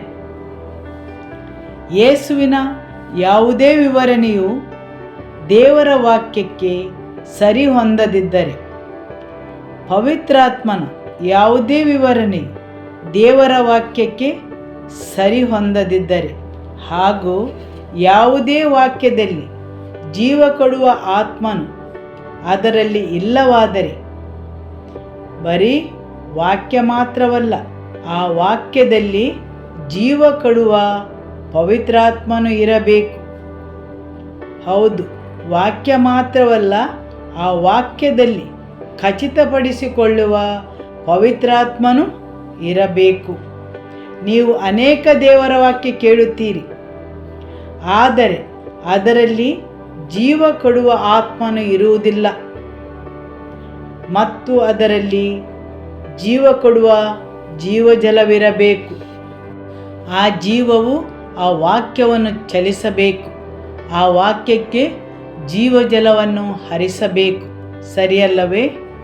ಯೇಸುವು ಪವಿತ್ರಾತ್ಮನ ಎಲ್ಲ ವಿವರಣೆಗಳು ದೇವರ ವಾಕ್ಯಕ್ಕೆ ಅನುಗುಣವಾಗಿರಬೇಕು ಹಾಗೂ ವಾಕ್ಯದಲ್ಲಿ ಪವಿತ್ರಾತ್ಮನ ಜೀವಜಲವು ಹರಿಯುತ್ತಿರಬೇಕು. ಯಾರು ಅವರನ್ನು ಸತ್ಯದಿಂದ ಮೊರೆ ಇಡುತ್ತಾರೆ ಅವರ ಹತ್ತಿರ ಆತನು ಇದ್ದಾನೆ, ಆತನ ವಾಕ್ಯದ ಪ್ರಕಾರ. ಆದುದರಿಂದ ನೀವು ಮೊದಲು ಆತನ ಹೃದಯವನ್ನು ವಾಕ್ಯವನ್ನು ಅರಿತಿರಬೇಕು. ದೇವರ ವಾಕ್ಯದ ಪ್ರಕಾರ ಆತನ ಗುಣಲಕ್ಷಣಗಳು ಇರಬೇಕು. ಆಮೆನ್. ಹಾಲೆಲೂಯ. ಪ್ರಕಟಣೆ ಅಧ್ಯಾಯ 3 ವಾಕ್ಯ 12. ಯಾವನು ಜಯ ಹೊಂದುತ್ತಾನೋ ಅವನನ್ನು ನನ್ನ ದೇವರ ಆಲಯದಲ್ಲಿ ಸ್ತಂಭವಾಗಿ ನಿಲ್ಲಿಸುವೆನು, ಅವನು ಎಂದಿಗೂ ಅಲ್ಲಿಂದ ಕದಲುವುದೇ ಇಲ್ಲ. ಇದಲ್ಲದೆ ನನ್ನ ದೇವರ ಹೆಸರನ್ನು ನನ್ನ ದೇವರ ಬಳಿಯಿಂದ ಪರಲೋಕದೊಳಗಿಂದ ಹಿಡಿದು ಬರುವ ಹೊಸ ಯೆರೂಸಲೇಮ್ ಪಟ್ಟಣವೆಂಬ ನನ್ನ ದೇವರ ಪಟ್ಟಣದ ಹೆಸರನ್ನು, ನನ್ನ ಹೊಸ ಹೆಸರನ್ನು ಅವನ ಮೇಲೆ ಬರೆಯುವೆನು. ಆಮೆನ್. ಯಾವನು ಜಯ ಹೊಂದುತ್ತಾನೋ ಅವನನ್ನು ನನ್ನ ದೇವರ ಆಲಯದಲ್ಲಿ ಸ್ತಂಭವಾಗಿ ನಿಲ್ಲಿಸುವೆನು. ಆಮೆನ್. ಇದು ದೇವರ ಇಚ್ಛೆಯಾಗಿದೆ. ಪ್ರತಿಯೊಬ್ಬರನ್ನು ದೇವರ ಆಲಯದ ಸ್ತಂಭಗಳನ್ನಾಗಿ ಮಾಡುವುದು. ಯಾರು ಜಯ ಹೊಂದುತ್ತಾರೋ ಅವರನ್ನು ದೇವರು ನಿಮ್ಮನ್ನು ಒಂದು ಸ್ತಂಭವನ್ನಾಗಿ ಮಾಡಲು ಇಚ್ಛಿಸುತ್ತಾನೆ. ಆಮೇನ್. 1 ಅರಸು ಅಧ್ಯಾಯ 6 ವಾಕ್ಯ 7. ದೇವಾಲಯವನ್ನು ಕಟ್ಟುತ್ತಿರುವಾಗ ಕಲ್ಲುಗಳನ್ನು ಕಲ್ಲುಗಣಿಯಲ್ಲಿಯೇ ಸಿದ್ಧ ಮಾಡಿಕೊಂಡು ಬಂದು ಕಟ್ಟಿದ್ದರಿಂದ ಕಟ್ಟುವ ದಿನಗಳಲ್ಲಿ ಸುತ್ತಿಗೆ, ಉಳಿ ಮುಂತಾದ ಕಬ್ಬಿಣದ ಸಾಮಾನುಗಳ ಶಬ್ದವು ಕೇಳಿಸಿರಲಿಲ್ಲ. ದೇವಾಲಯದ ಸ್ತಂಭಗಳನ್ನು ದೇವಾಲಯದ ಒಳಗೆ ಉಳಿಯಿಂದ ಕೆತ್ತಲಿಲ್ಲ. ಬೇರೆ ಕಡೆ ಉಳಿಯಿಂದ ಕೆತ್ತಿಸಿ ತಂದಿದ್ದರು, ಬೇರೆ ಕಡೆ ತಯಾರಿಸಿದ್ದರು. ದೇವರ ಆಲಯದೊಳಗೆಲ್ಲ ದೇವರು ಸ್ತಂಭಗಳನ್ನು ದೇವರ ಆಲಯದ ಹೊರಗಡೆ ರೂಪಿಸುತ್ತಾರೆ. ಆದುದರಿಂದ ಶಬ್ದವು ದೇವಾಲಯದ ಒಳಗೆ ಕೇಳಿಸಲಿಲ್ಲ. ನಿಮ್ಮ ಭಯದ ಶಬ್ದ, ನಿಮ್ಮ ದೂರುಗಳ ಶಬ್ದ, ನಿಮ್ಮ ನಿರಾಶೆಗಳ ಶಬ್ದ ಯಾವುದೂ ಅಲ್ಲಿ ಕೇಳಿಸುವುದಿಲ್ಲ. ಆತನು ಸ್ತಂಭಗಳನ್ನು ದೇವಾಲಯದ ಹೊರಗೆ ರೂಪಿಸುತ್ತಾನೆ. ಆಮೇನ್. ಹಾಗಾಗಿ ದೇವರು ಈ ಉಳಿಯಿಂದ ಕೆತ್ತಿಸುವ ಕೆಲಸವನ್ನು ನಿಮ್ಮ ಸ್ವಂತ ಜನರಿಂದ ಮಾಡಿಸುತ್ತಾರೆ. ಪ್ರವಾದಿ ಸಾಮ್ಯೇಲನ ಗ್ರಂಥವನ್ನು ನಾವು ಓದುವಾಗ ನೋಡುತ್ತೇವೆ, ದೇವರು ಪೆನಿನ್ನಳಿಂದ ಹನ್ನಳನ್ನು ಕೆತ್ತಿಸುವ ಕೆಲಸವನ್ನು ಮಾಡಿಸುತ್ತಾನೆ. ಆಕೆಯು ಹನ್ನಳನ್ನು ಪ್ರಚೋದಿಸುತ್ತಿದ್ದಳು. ಹೌದು, ಆಕೆಯು ಹನ್ನಳನ್ನು ಪ್ರಚೋದಿಸುತ್ತಿದ್ದಳು. ಪೆನಿನ್ನಳ ಪ್ರಚೋದನೆಯು ಹನ್ನಳನ್ನು ದೇವರ ಉಪಸ್ಥಿತಿಗೆ ಹೋಗುವಂತೆ, ದೇವರ ಬಳಿಗೆ ಹೋಗುವಂತೆ ಅನಿವಾರ್ಯತೆ ಮಾಡಿತು. ಅನೇಕ ಸಲ ಜನರ ಪ್ರಚೋದನೆ, ನೋವುಂಟು ಮಾಡುವ ಮಾತುಗಳು, ಚುಚ್ಚು ಮಾತುಗಳು ದೇವರ ಬಳಿಗೆ ಹೋಗುವಂತೆ ಅನಿವಾರ್ಯವನ್ನುಂಟು ಮಾಡುತ್ತವೆ. ಸರಿಯಲ್ಲವೇ? ಆಮೇನ್. ಆದುದರಿಂದ ನಿಮ್ಮ ಸುತ್ತಲೂ ಇರುವ ಜನರನ್ನು ದೇವರು ನಿಮ್ಮನ್ನು ಕೆತ್ತಿಸಿ ರೂಪಿಸಲು ಉಪಯೋಗಿಸುತ್ತಾರೆ, ನಿಮ್ಮನ್ನು ಚುಚ್ಚಲು. ಯಾಕೆಂದರೆ ನೀವು ಆತನನ್ನು ಹುಡುಕಬೇಕೆಂದು. ಆಮೇನ್. ಸರಿಯಲ್ಲವೇ? ಹೌದು. ಹಾಗೆ ಹಾದು ಹೋಗುವಾಗ ಅದು ನೋವನ್ನು ಉಂಟು ಮಾಡಬಹುದು, ಎದುರಿಸಲು ಕಠಿಣವಾಗಬಹುದು. ಆದರೆ ದೇವರಿಗೆ ಅವರದೇ ದಾರಿಗಳಿವೆ ತನ್ನ ಉದ್ದೇಶವನ್ನು ಸಂಪೂರ್ಣಗೊಳಿಸಲು. ಆತನು ಜನರನ್ನು ಉಪಯೋಗಿಸುತ್ತಾನೆ, ನಿಮ್ಮ ಸುತ್ತಲೂ ಇರುವ ಜನರನ್ನು ಉಪಯೋಗಿಸುತ್ತಾನೆ. ಅವುಗಳಿಂದ ಅವರಿಂದ ನಿಮ್ಮನ್ನು ಪರಿವರ್ತಿಸಲು, ನಿಮ್ಮನ್ನು ರೂಪಿಸಲು. ಸರಿಯಲ್ಲವೇ? ಆಮೇನ್. ಹಾಲೆಲೂಯ. ಪ್ರತಿಯೊಂದು ಸಭೆಯಲ್ಲಿ 3 ರೀತಿಯ ಜನರಿದ್ದಾರೆ. ಕೆಲವರು 12 ಗಂಟೆಯಂತೆ 2 ಮುಳ್ಳುಗಳು ಮೇಲೆ ನೋಡಿ ಇರುತ್ತವೆ. ಕೆಲವರು 6:30 ಗಂಟೆಯಂತೆ 2 ಮುಳ್ಳುಗಳು ಕೆಳಗೆ ನೋಡಿ ಇರುತ್ತವೆ. ಕೆಲವು ಜನರು ಯಾವಾಗಲೂ ಪ್ರಾಪಂಚಿಕ ಮನಸ್ಸುಳ್ಳವರು, ಯಾವಾಗಲೂ ಕೆಳಗೆ ನೋಡಿಕೊಂಡಿರುತ್ತಾರೆ. ಯಾವಾಗಲೂ ಪ್ರಾಪಂಚಿಕ ಮನಸ್ಸುಳ್ಳವರು ಯಾವಾಗಲೂ ಕೆಳಗೆ ನೋಡಿಕೊಂಡಿರುತ್ತಾರೆ, 6:30ಯ ಮುಳ್ಳಿನಂತೆ. ಮತ್ತು ಕೆಲವರು ಯಾವಾಗಲೂ ಮೇಲೆ ನೋಡುತ್ತಾ ಇರುತ್ತಾರೆ, ಪರಲೋಕದ ವಿಷಯಗಳ ಬಗ್ಗೆ. ದೇವರೇ, ಯಾವಾಗ ನೀವು ಬರುತ್ತೀರಿ? 2 ಮುಳ್ಳುಗಳು ಮೇಲೆ ನೋಡಿಯೇ ಇರುತ್ತವೆ. ಸರಿಯಲ್ಲವೇ? ಆದರೆ ದೇವರು ನೀವು 6 ಗಂಟೆಯ ಮುಳ್ಳಿನಂತಿರಬೇಕೆಂದು ಬಯಸುತ್ತಾರೆ. ಉದ್ದನೆಯ ಮುಳ್ಳು ಮೇಲಕ್ಕೆ ನೋಡಿಕೊಂಡು ಮತ್ತು ಚಿಕ್ಕ ಮುಳ್ಳು ಕೆಳಗೆ ನೋಡಿಕೊಂಡು. ಆಮೇನ್. ಯಾವಾಗಲೂ ನಿಮ್ಮ ಮೊದಲ ಆದ್ಯತೆಯು ಮೇಲಿನ ವಿಷಯಗಳ ಬಗೆಗೆ ಇರಬೇಕು, ಹಾಗೂ ಅದೇ ಸಮಯದಲ್ಲಿ ನೀವು ಭೂಮಿಯಲ್ಲಿ ಬದುಕಲು ಕಲಿಯಬೇಕು, ಫಲಭರಿತ ಜೀವನವನ್ನು ನಡೆಸಬೇಕು. ಈ ಪ್ರಪಂಚದಲ್ಲಿ ನಿಮಗೊಂದು ಉದ್ದೇಶವಿದೆ ಮತ್ತು ಅದನ್ನು ಸಂಪೂರ್ಣಗೊಳಿಸಬೇಕು. ಇಲ್ಲವಾದರೆ ನಿಮ್ಮ ಮನಸ್ಸು ಯಾವಾಗಲೂ ಮೇಲ್ಗಡೆ ಇದ್ದರೆ ನಿಮಗೆ ಈ ಪ್ರಪಂಚದಲ್ಲಿ ಉದ್ದೇಶ ಇಲ್ಲದಂತಾಗುತ್ತದೆ. ಆದರೆ ದೇವರು ಹೇಳಿದ್ದಾರೆ, ಈ ಪ್ರಪಂಚದಲ್ಲಿ ಪ್ರಭುತ್ವವನ್ನು ಸಾಧಿಸಬೇಕೆಂದು, ಭೂಮಿಯಲ್ಲಿ ಫಲಭರಿತರಾಗಬೇಕೆಂದು. ಆಮೇನ್. ಸರಿಯಲ್ಲವೇ? ಹಾಲೆಲೂಯ. ಕೀರ್ತನೆ 8 ವಾಕ್ಯ 3 ಮತ್ತು 4. ನಿನ್ನ ಕೈ ಕೆಲಸವಾಗಿರುವ ಆಕಾಶಮಂಡಲವನ್ನು, ನೀನು ಉಂಟು ಮಾಡಿದ ಚಂದ್ರ ಮತ್ತು ನಕ್ಷತ್ರಗಳನ್ನು ನಾನು ನೋಡುವಾಗ ಮನುಷ್ಯನು ಎಷ್ಟು ಮಾತ್ರದವನು, ಅವನನ್ನು ನೀನು ಏಕೆ ಸ್ಮರಿಸಬೇಕು? ಮಾನವನು ಎಷ್ಟರವನು, ಅವನಲ್ಲಿ ಏಕೆ ಲಕ್ಷ್ಯವಿಡಬೇಕು? ನೀವು ದೇವರು ಯಾರೆಂದು ನೋಡಬೇಕು, ಆತನ ಮಹಿಮೆ, ವೈಭವ, ಅದ್ಭುತವನ್ನು ನೋಡಬೇಕು. ನಿನ್ನ ಕೈಕೆಲಸವಾಗಿರುವ ಆಕಾಶಮಂಡಲವನ್ನು, ನೀನು ಉಂಟು ಮಾಡಿದ ಚಂದ್ರ ನಕ್ಷತ್ರಗಳನ್ನು ನಾನು ನೋಡುವಾಗ ಮನುಷ್ಯನು ಎಷ್ಟು ಮಾತ್ರದವನು, ಅವನನ್ನು ನೀನು ಯಾಕೆ ನೆನೆಸಬೇಕು? ಮಾನವನು ಎಷ್ಟರವನು, ಅವನಲ್ಲಿ ಯಾಕೆ ಲಕ್ಷ್ಯವಿಡಬೇಕು?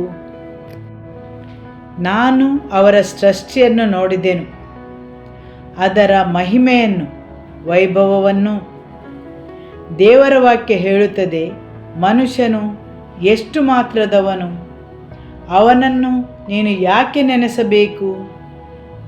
ಆದರೆ ಅದು ದೇವರ ಹೃದಯವಾಗಿದೆ. ಆತನಿಗೆ ನನ್ನ ಮತ್ತು ನಿಮ್ಮ ಬಗ್ಗೆ ಕಾಳಜಿ ಇದೆ. ನೀವು ನಿಮ್ಮ ಜೀವನವನ್ನು ನೋಡಿ ಭಾವಿಸಬಹುದು, ನೀವು ಆ ಒಂದು ಹುಳದ ಹಾಗೆ ನಿಮ್ಮ ಜೀವನವೆಂದು. ನೆಲದಲ್ಲಿ ಕೆಳಗೆ ತೆವಳುತ್ತಿರಬಹುದು ಅಲ್ಲವೇ? ಕೀರ್ತನೆ 22 ವಾಕ್ಯ 6. ನಾನಾದರೂ ಹುಳದಂಥವನೇ ಹೊರತು ಮನುಷ್ಯನಲ್ಲ. ಮನುಷ್ಯರಿಂದ ನಿಂದಿಸಲ್ಪಟ್ಟು ಜನರಿಂದ ತಿರಸ್ಕಾರ ಹೊಂದಿದ್ದೇನೆ. ಇಲ್ಲಿ ಕೀರ್ತನೆಗಾರನು ಹೇಳುತ್ತಾನೆ, ನಾನು ನನ್ನ ಜೀವನವನ್ನು ನೋಡಿದರೆ ನಾನೊಂದು ಹುಳದಂತೆ ಭಾವನೆ ಆಗುತ್ತದೆ. ಯಾಕೆಂದರೆ ಜನರಿಂದ ತಿರಸ್ಕರಿಸಲ್ಪಟ್ಟಿದ್ದೇನೆ, ಜನರಿಂದ ನಿಂದನೆಗೆ ಒಳಗಾಗಿದ್ದೇನೆ. ನನ್ನ ಜೀವನವನ್ನು ನೋಡುವಾಗ ನನಗೆ ಹುಳದಂತೆ ಅನುಭವ ಆಗುತ್ತದೆ. ಸ್ವಲ್ಪ ಸಮಯ ಹೋದಂತೆ ಅವನು ಹೇಳುತ್ತಾನೆ, ಹುಳದಂತೆ ಭಾವನೆಯಿಂದ ಈಗ ನಾನು ಒಂದು ಹುಳ ಆಗಿದ್ದೇನೆ ಎಂದು ಹೇಳುತ್ತಾನೆ. ಜನರು ಹೇಳಿದ್ದು ಈಗ ಅದು ಅವನ ಜೀವನದ ಒಂದು ಭಾಗವಾಗಿದೆ. ಜನರು ಹೇಗೆ ಅವನನ್ನು ನಡೆಸಿಕೊಂಡಿದ್ದಾರೆ, ಈಗ ಅವನು ಹಾಗೆಯೇ ನಡೆದುಕೊಳ್ಳುತ್ತಾನೆ. ನಾನೊಂದು ಹುಳ. ಅವನ ಬಗ್ಗೆ ಅವನ ತಿಳುವಳಿಕೆಯು ಬೇರೆ ಯಾವುದೇ ಆಧಾರದ ಮೇಲೆ ಇಲ್ಲ, ಜನರ ಅಭಿಪ್ರಾಯಗಳ ಮೇಲಿದೆ. ಕೀರ್ತನೆಗಾರನು ಹೇಳುತ್ತಾನೆ, ನಾನೊಂದು ಹುಳದಂತೆ ಅಲ್ಲ, ನಾನೇ ಒಂದು ಹುಳ. ಅವನೊಂದು ಹುಳದಂತಾಗಿದ್ದಾನೆ. ಆಮೇನ್. ನಿಮ್ಮ ಗುರುತಿಸುವಿಕೆಯು ದೇವರ ವಾಕ್ಯಕ್ಕೆ ಆಧಾರವಾಗಿರದಿದ್ದರೆ, ಜನರ ಮಾತಿನ ಮೇಲೆ ಆಧಾರಿತವಾಗಿದ್ದರೆ ನೀವು ತಪ್ಪು ಗುರುತನ್ನು ಹೊಂದಿರುತ್ತೀರಿ. ದೇವರ ವಾಕ್ಯವು ಹೇಳುತ್ತದೆ, ಯಾರು ಅವರನ್ನು ನಂಬುತ್ತಾರೋ ಅವರಿಗೆ ದೇವರ ಮಕ್ಕಳಾಗುವ ಹಕ್ಕನ್ನು ನೀಡಿದ್ದಾರೆ. ಅದು ನಿಮ್ಮ ಗುರುತಿನ ಚಿಹ್ನೆ, ಒಂದು ಹುಳ ಅಲ್ಲ. ಯಾರು ಅವರನ್ನು ನಂಬುತ್ತಾರೋ ಅವರಿಗೆ ದೇವರ ಮಕ್ಕಳಾಗುವ ಹಕ್ಕನ್ನು ನೀಡಿದ್ದಾರೆ. ಆಮೇನ್. ಅದು ನಿಮ್ಮ ಗುರುತಿನ ಚಿಹ್ನೆಯಾಗಿದೆ. ಯೆಶಾಯ ಅಧ್ಯಾಯ 41 ವಾಕ್ಯ 14. ಕ್ರಿಮಿಪ್ರಾಯದವನಾದ ಯಾಕೋಬೆ, ಇಸ್ರಾಯೇಲ್ ಜನವೇ, ಭಯಪಡಬೇಡ, ನಾನೇ ನಿನಗೆ ಸಹಾಯಕನು. ಇಸ್ರಾಯೇಲಿನ ಸದಮಲ ಸ್ವಾಮಿಯು ನಿನಗೆ ವಿಮೋಚಕನು ಎಂದು ಯೆಹೋವನು ಹೇಳುತ್ತಾನೆ. ಕ್ರಿಮಿಪ್ರಾಯವಾದ ಯಾಕೋಬೆ, ಹೆದರಬೇಡ. ಅಂದರೆ ನೀವು ನಿಮ್ಮನ್ನೇ ಒಂದು ಕ್ರಿಮಿ ಎಂದು ಪರಿಗಣಿಸಿದ್ದೀರಿ. ನೀವು ಜನರು ಹೇಳಿದ ಮಾತನ್ನು ಕೈಗೆತ್ತಿಕೊಂಡಿದ್ದೀರಿ. ನೀವು ನಿಮ್ಮ ಜೀವನವನ್ನು ಒಂದು ಕ್ರಿಮಿಯಂತೆ ಪರಿಗಣಿಸಿದ್ದೀರಿ. ಉದ್ದೇಶವಿಲ್ಲದ ಜೀವನ, ಪ್ರಯೋಜನವಿಲ್ಲದ ಜೀವನ, ಮಹತ್ವರಹಿತ ಜೀವನ. ಕ್ರಿಮಿಪ್ರಾಯವಾದ ಯಾಕೋಬೆ, ಇಸ್ರಾಯೇಲ್ ಜನವೇ, ಭಯಪಡಬೇಡ, ನಾನೇ ನಿನಗೆ ಸಹಾಯಕನು. ನಾನು ನಿನಗೆ ಸಹಾಯ ಮಾಡುತ್ತೇನೆ, ನಿನ್ನ ವಿಮೋಚಕ. ಆಮೆನ್. ಇಗೋ, ನಾನು ನಿನ್ನನ್ನು ಮಸೆದ ಮನೆಹಲ್ಲಿನ ಹೊಸ ಹಂತಿಕುಂಟೆಯನ್ನಾಗಿ ಮಾಡಿದ್ದೇನೆ.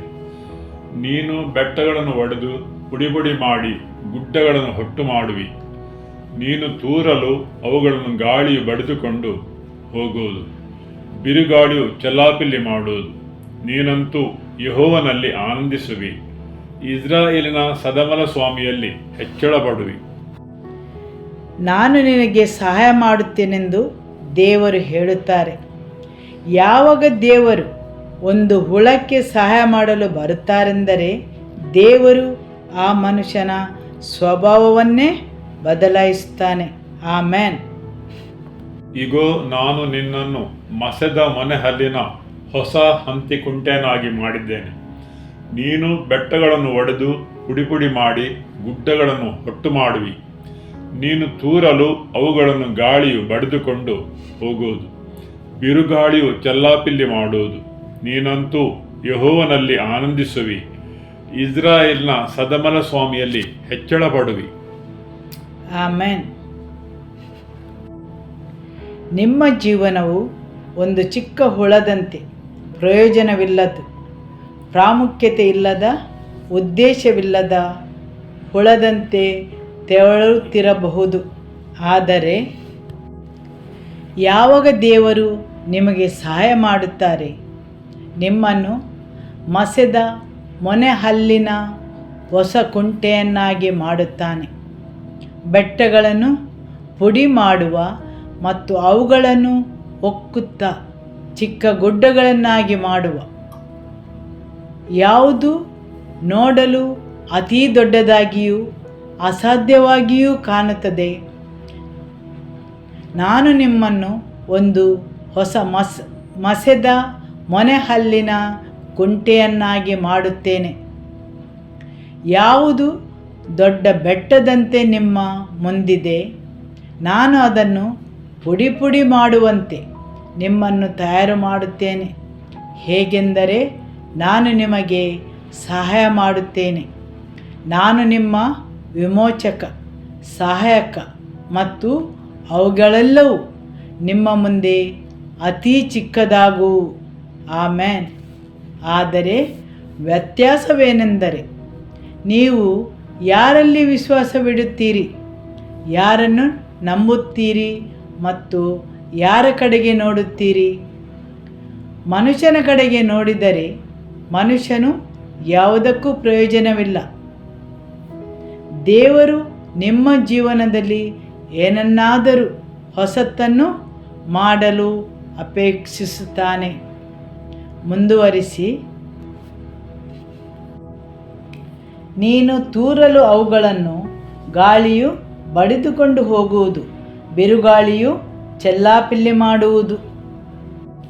ಯಾವುದು ಬೆಟ್ಟದಂತೆ ಕಾಣುತ್ತದೆ, ಯಾವ ಸಮಸ್ಯೆಯು ನಿಮ್ಮ ಜೀವನದಲ್ಲಿ ಬೆಟ್ಟದಂತಿದ್ದರೆ ದೇವರು ಹೇಳುತ್ತಾರೆ, ನಾನು ನಿಮ್ಮನ್ನು ಅದನ್ನು ಪುಡಿ ಪುಡಿಯಾಗಿ ಮಾಡುವಂತೆ ಹರಿತವಾದ ಹಲ್ಲುಗಳಿಂದ ಮಾಡಿಸುತ್ತೇನೆ. ದೇವರು ಹೇಳುವುದಿಲ್ಲ ನಾನು ಅದನ್ನು ತೆಗೆದುಹಾಕುತ್ತೇನೆಂದು. ದೇವರು ಹೇಳುತ್ತಾರೆ, ನಾನು ನಿಮಗೆ ಹರಿತವಾದ ಹಲ್ಲುಗಳನ್ನು ಕೊಡುತ್ತೇನೆ, ನೀವದನ್ನು ಆ ಬೆಟ್ಟಗಳನ್ನು ಪುಡಿ ಪುಡಿ ಮಾಡುವಿರಿ ಮತ್ತು ಬಿರುಗಾಳಿಯು ಅದನ್ನು ಬಡಿದುಕೊಂಡು ಹೋಗುವುದು. ನಂತರ ನೀವು ನಿಮ್ಮ ಸೃಷ್ಟಿಕರ್ತನಲ್ಲಿ ಆನಂದ ಪಡುವಿರಿ, ನಿಮ್ಮ ಯೆಹೋವನಲ್ಲಿ. ಆಮೇನ್. ಅನೇಕ ಸಲ ನಾವು ಬಯಸುತ್ತೇವೆ, ನಾವು ಹುಳದಂತೆ ತೆವಳಿಕೊಂಡು ಹೋಗುವಾಗ ದೇವರು ನಮ್ಮೆದುರಿಗಿದ್ದ ಎಲ್ಲ ಬೆಟ್ಟಗಳನ್ನು ತೆಗೆದುಹಾಕಬೇಕೆಂದು. ಅದು ನಮ್ಮ ಚಿತ್ತವಾಗಿದೆ.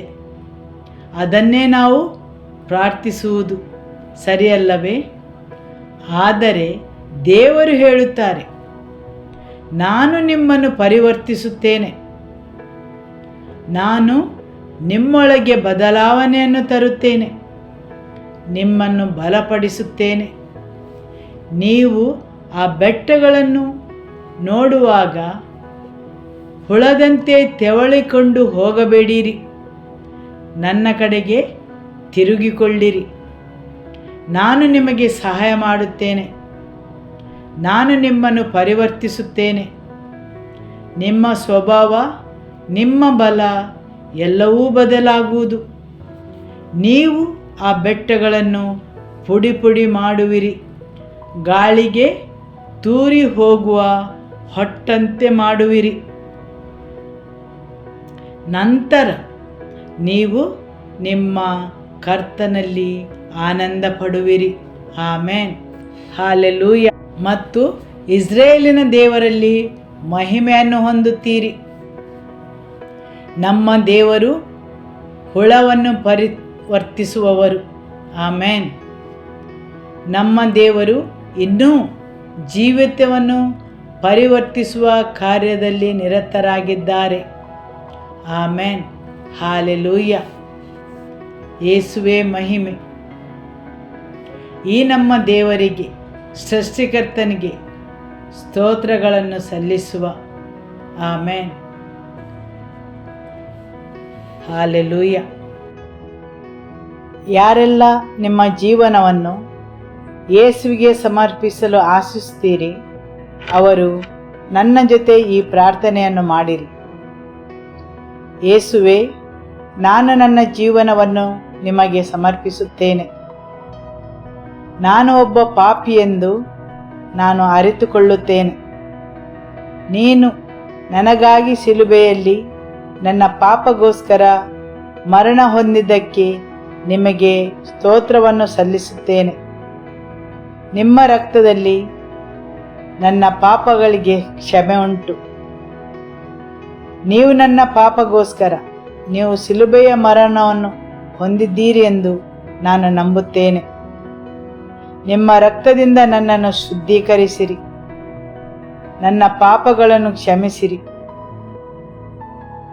ನಾನು ಪಾಪವನ್ನು, ಲೋಕವನ್ನು, ಸೈತಾನನನ್ನು ತಿರಸ್ಕರಿಸುತ್ತೇನೆ ಯೇಸುವಿನ ನಾಮದಲ್ಲಿ. ಯೇಸುವೇ, ನನ್ನಲ್ಲಿ ಬನ್ನಿರಿ.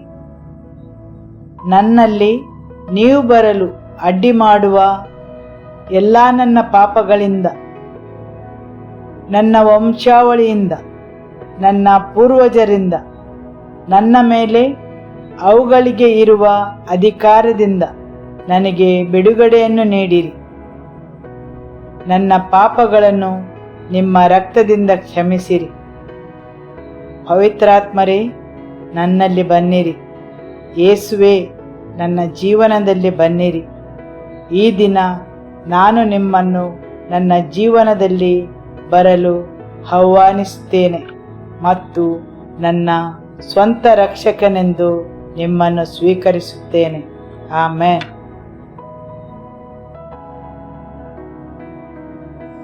Every life in this place, Lord, we bring them under your blood and lordship, Lord. We cancel every claims and plans that the enemy has against the lives of your people. We release every life, Lord, from everything that is not of you, Lord. Oh, we speak forth for your grace to touch their hearts and their lives, Lord. Visit them with your mercy, Lord. May them find you near to them, Lord. May your presence be with your people, Father. Touch every life, Father. Visit them with your presence, with your healing hand, with your delivering hand. Heal every broken hearted, Lord. Touch and transform lives for your glory, Father. In Jesus' name, amen. May the love of God the Father, may the peace of our Lord Jesus Christ, and the fellowship of the Holy Spirit be with you all. Go in the peace of the Lord be with you. Shalom.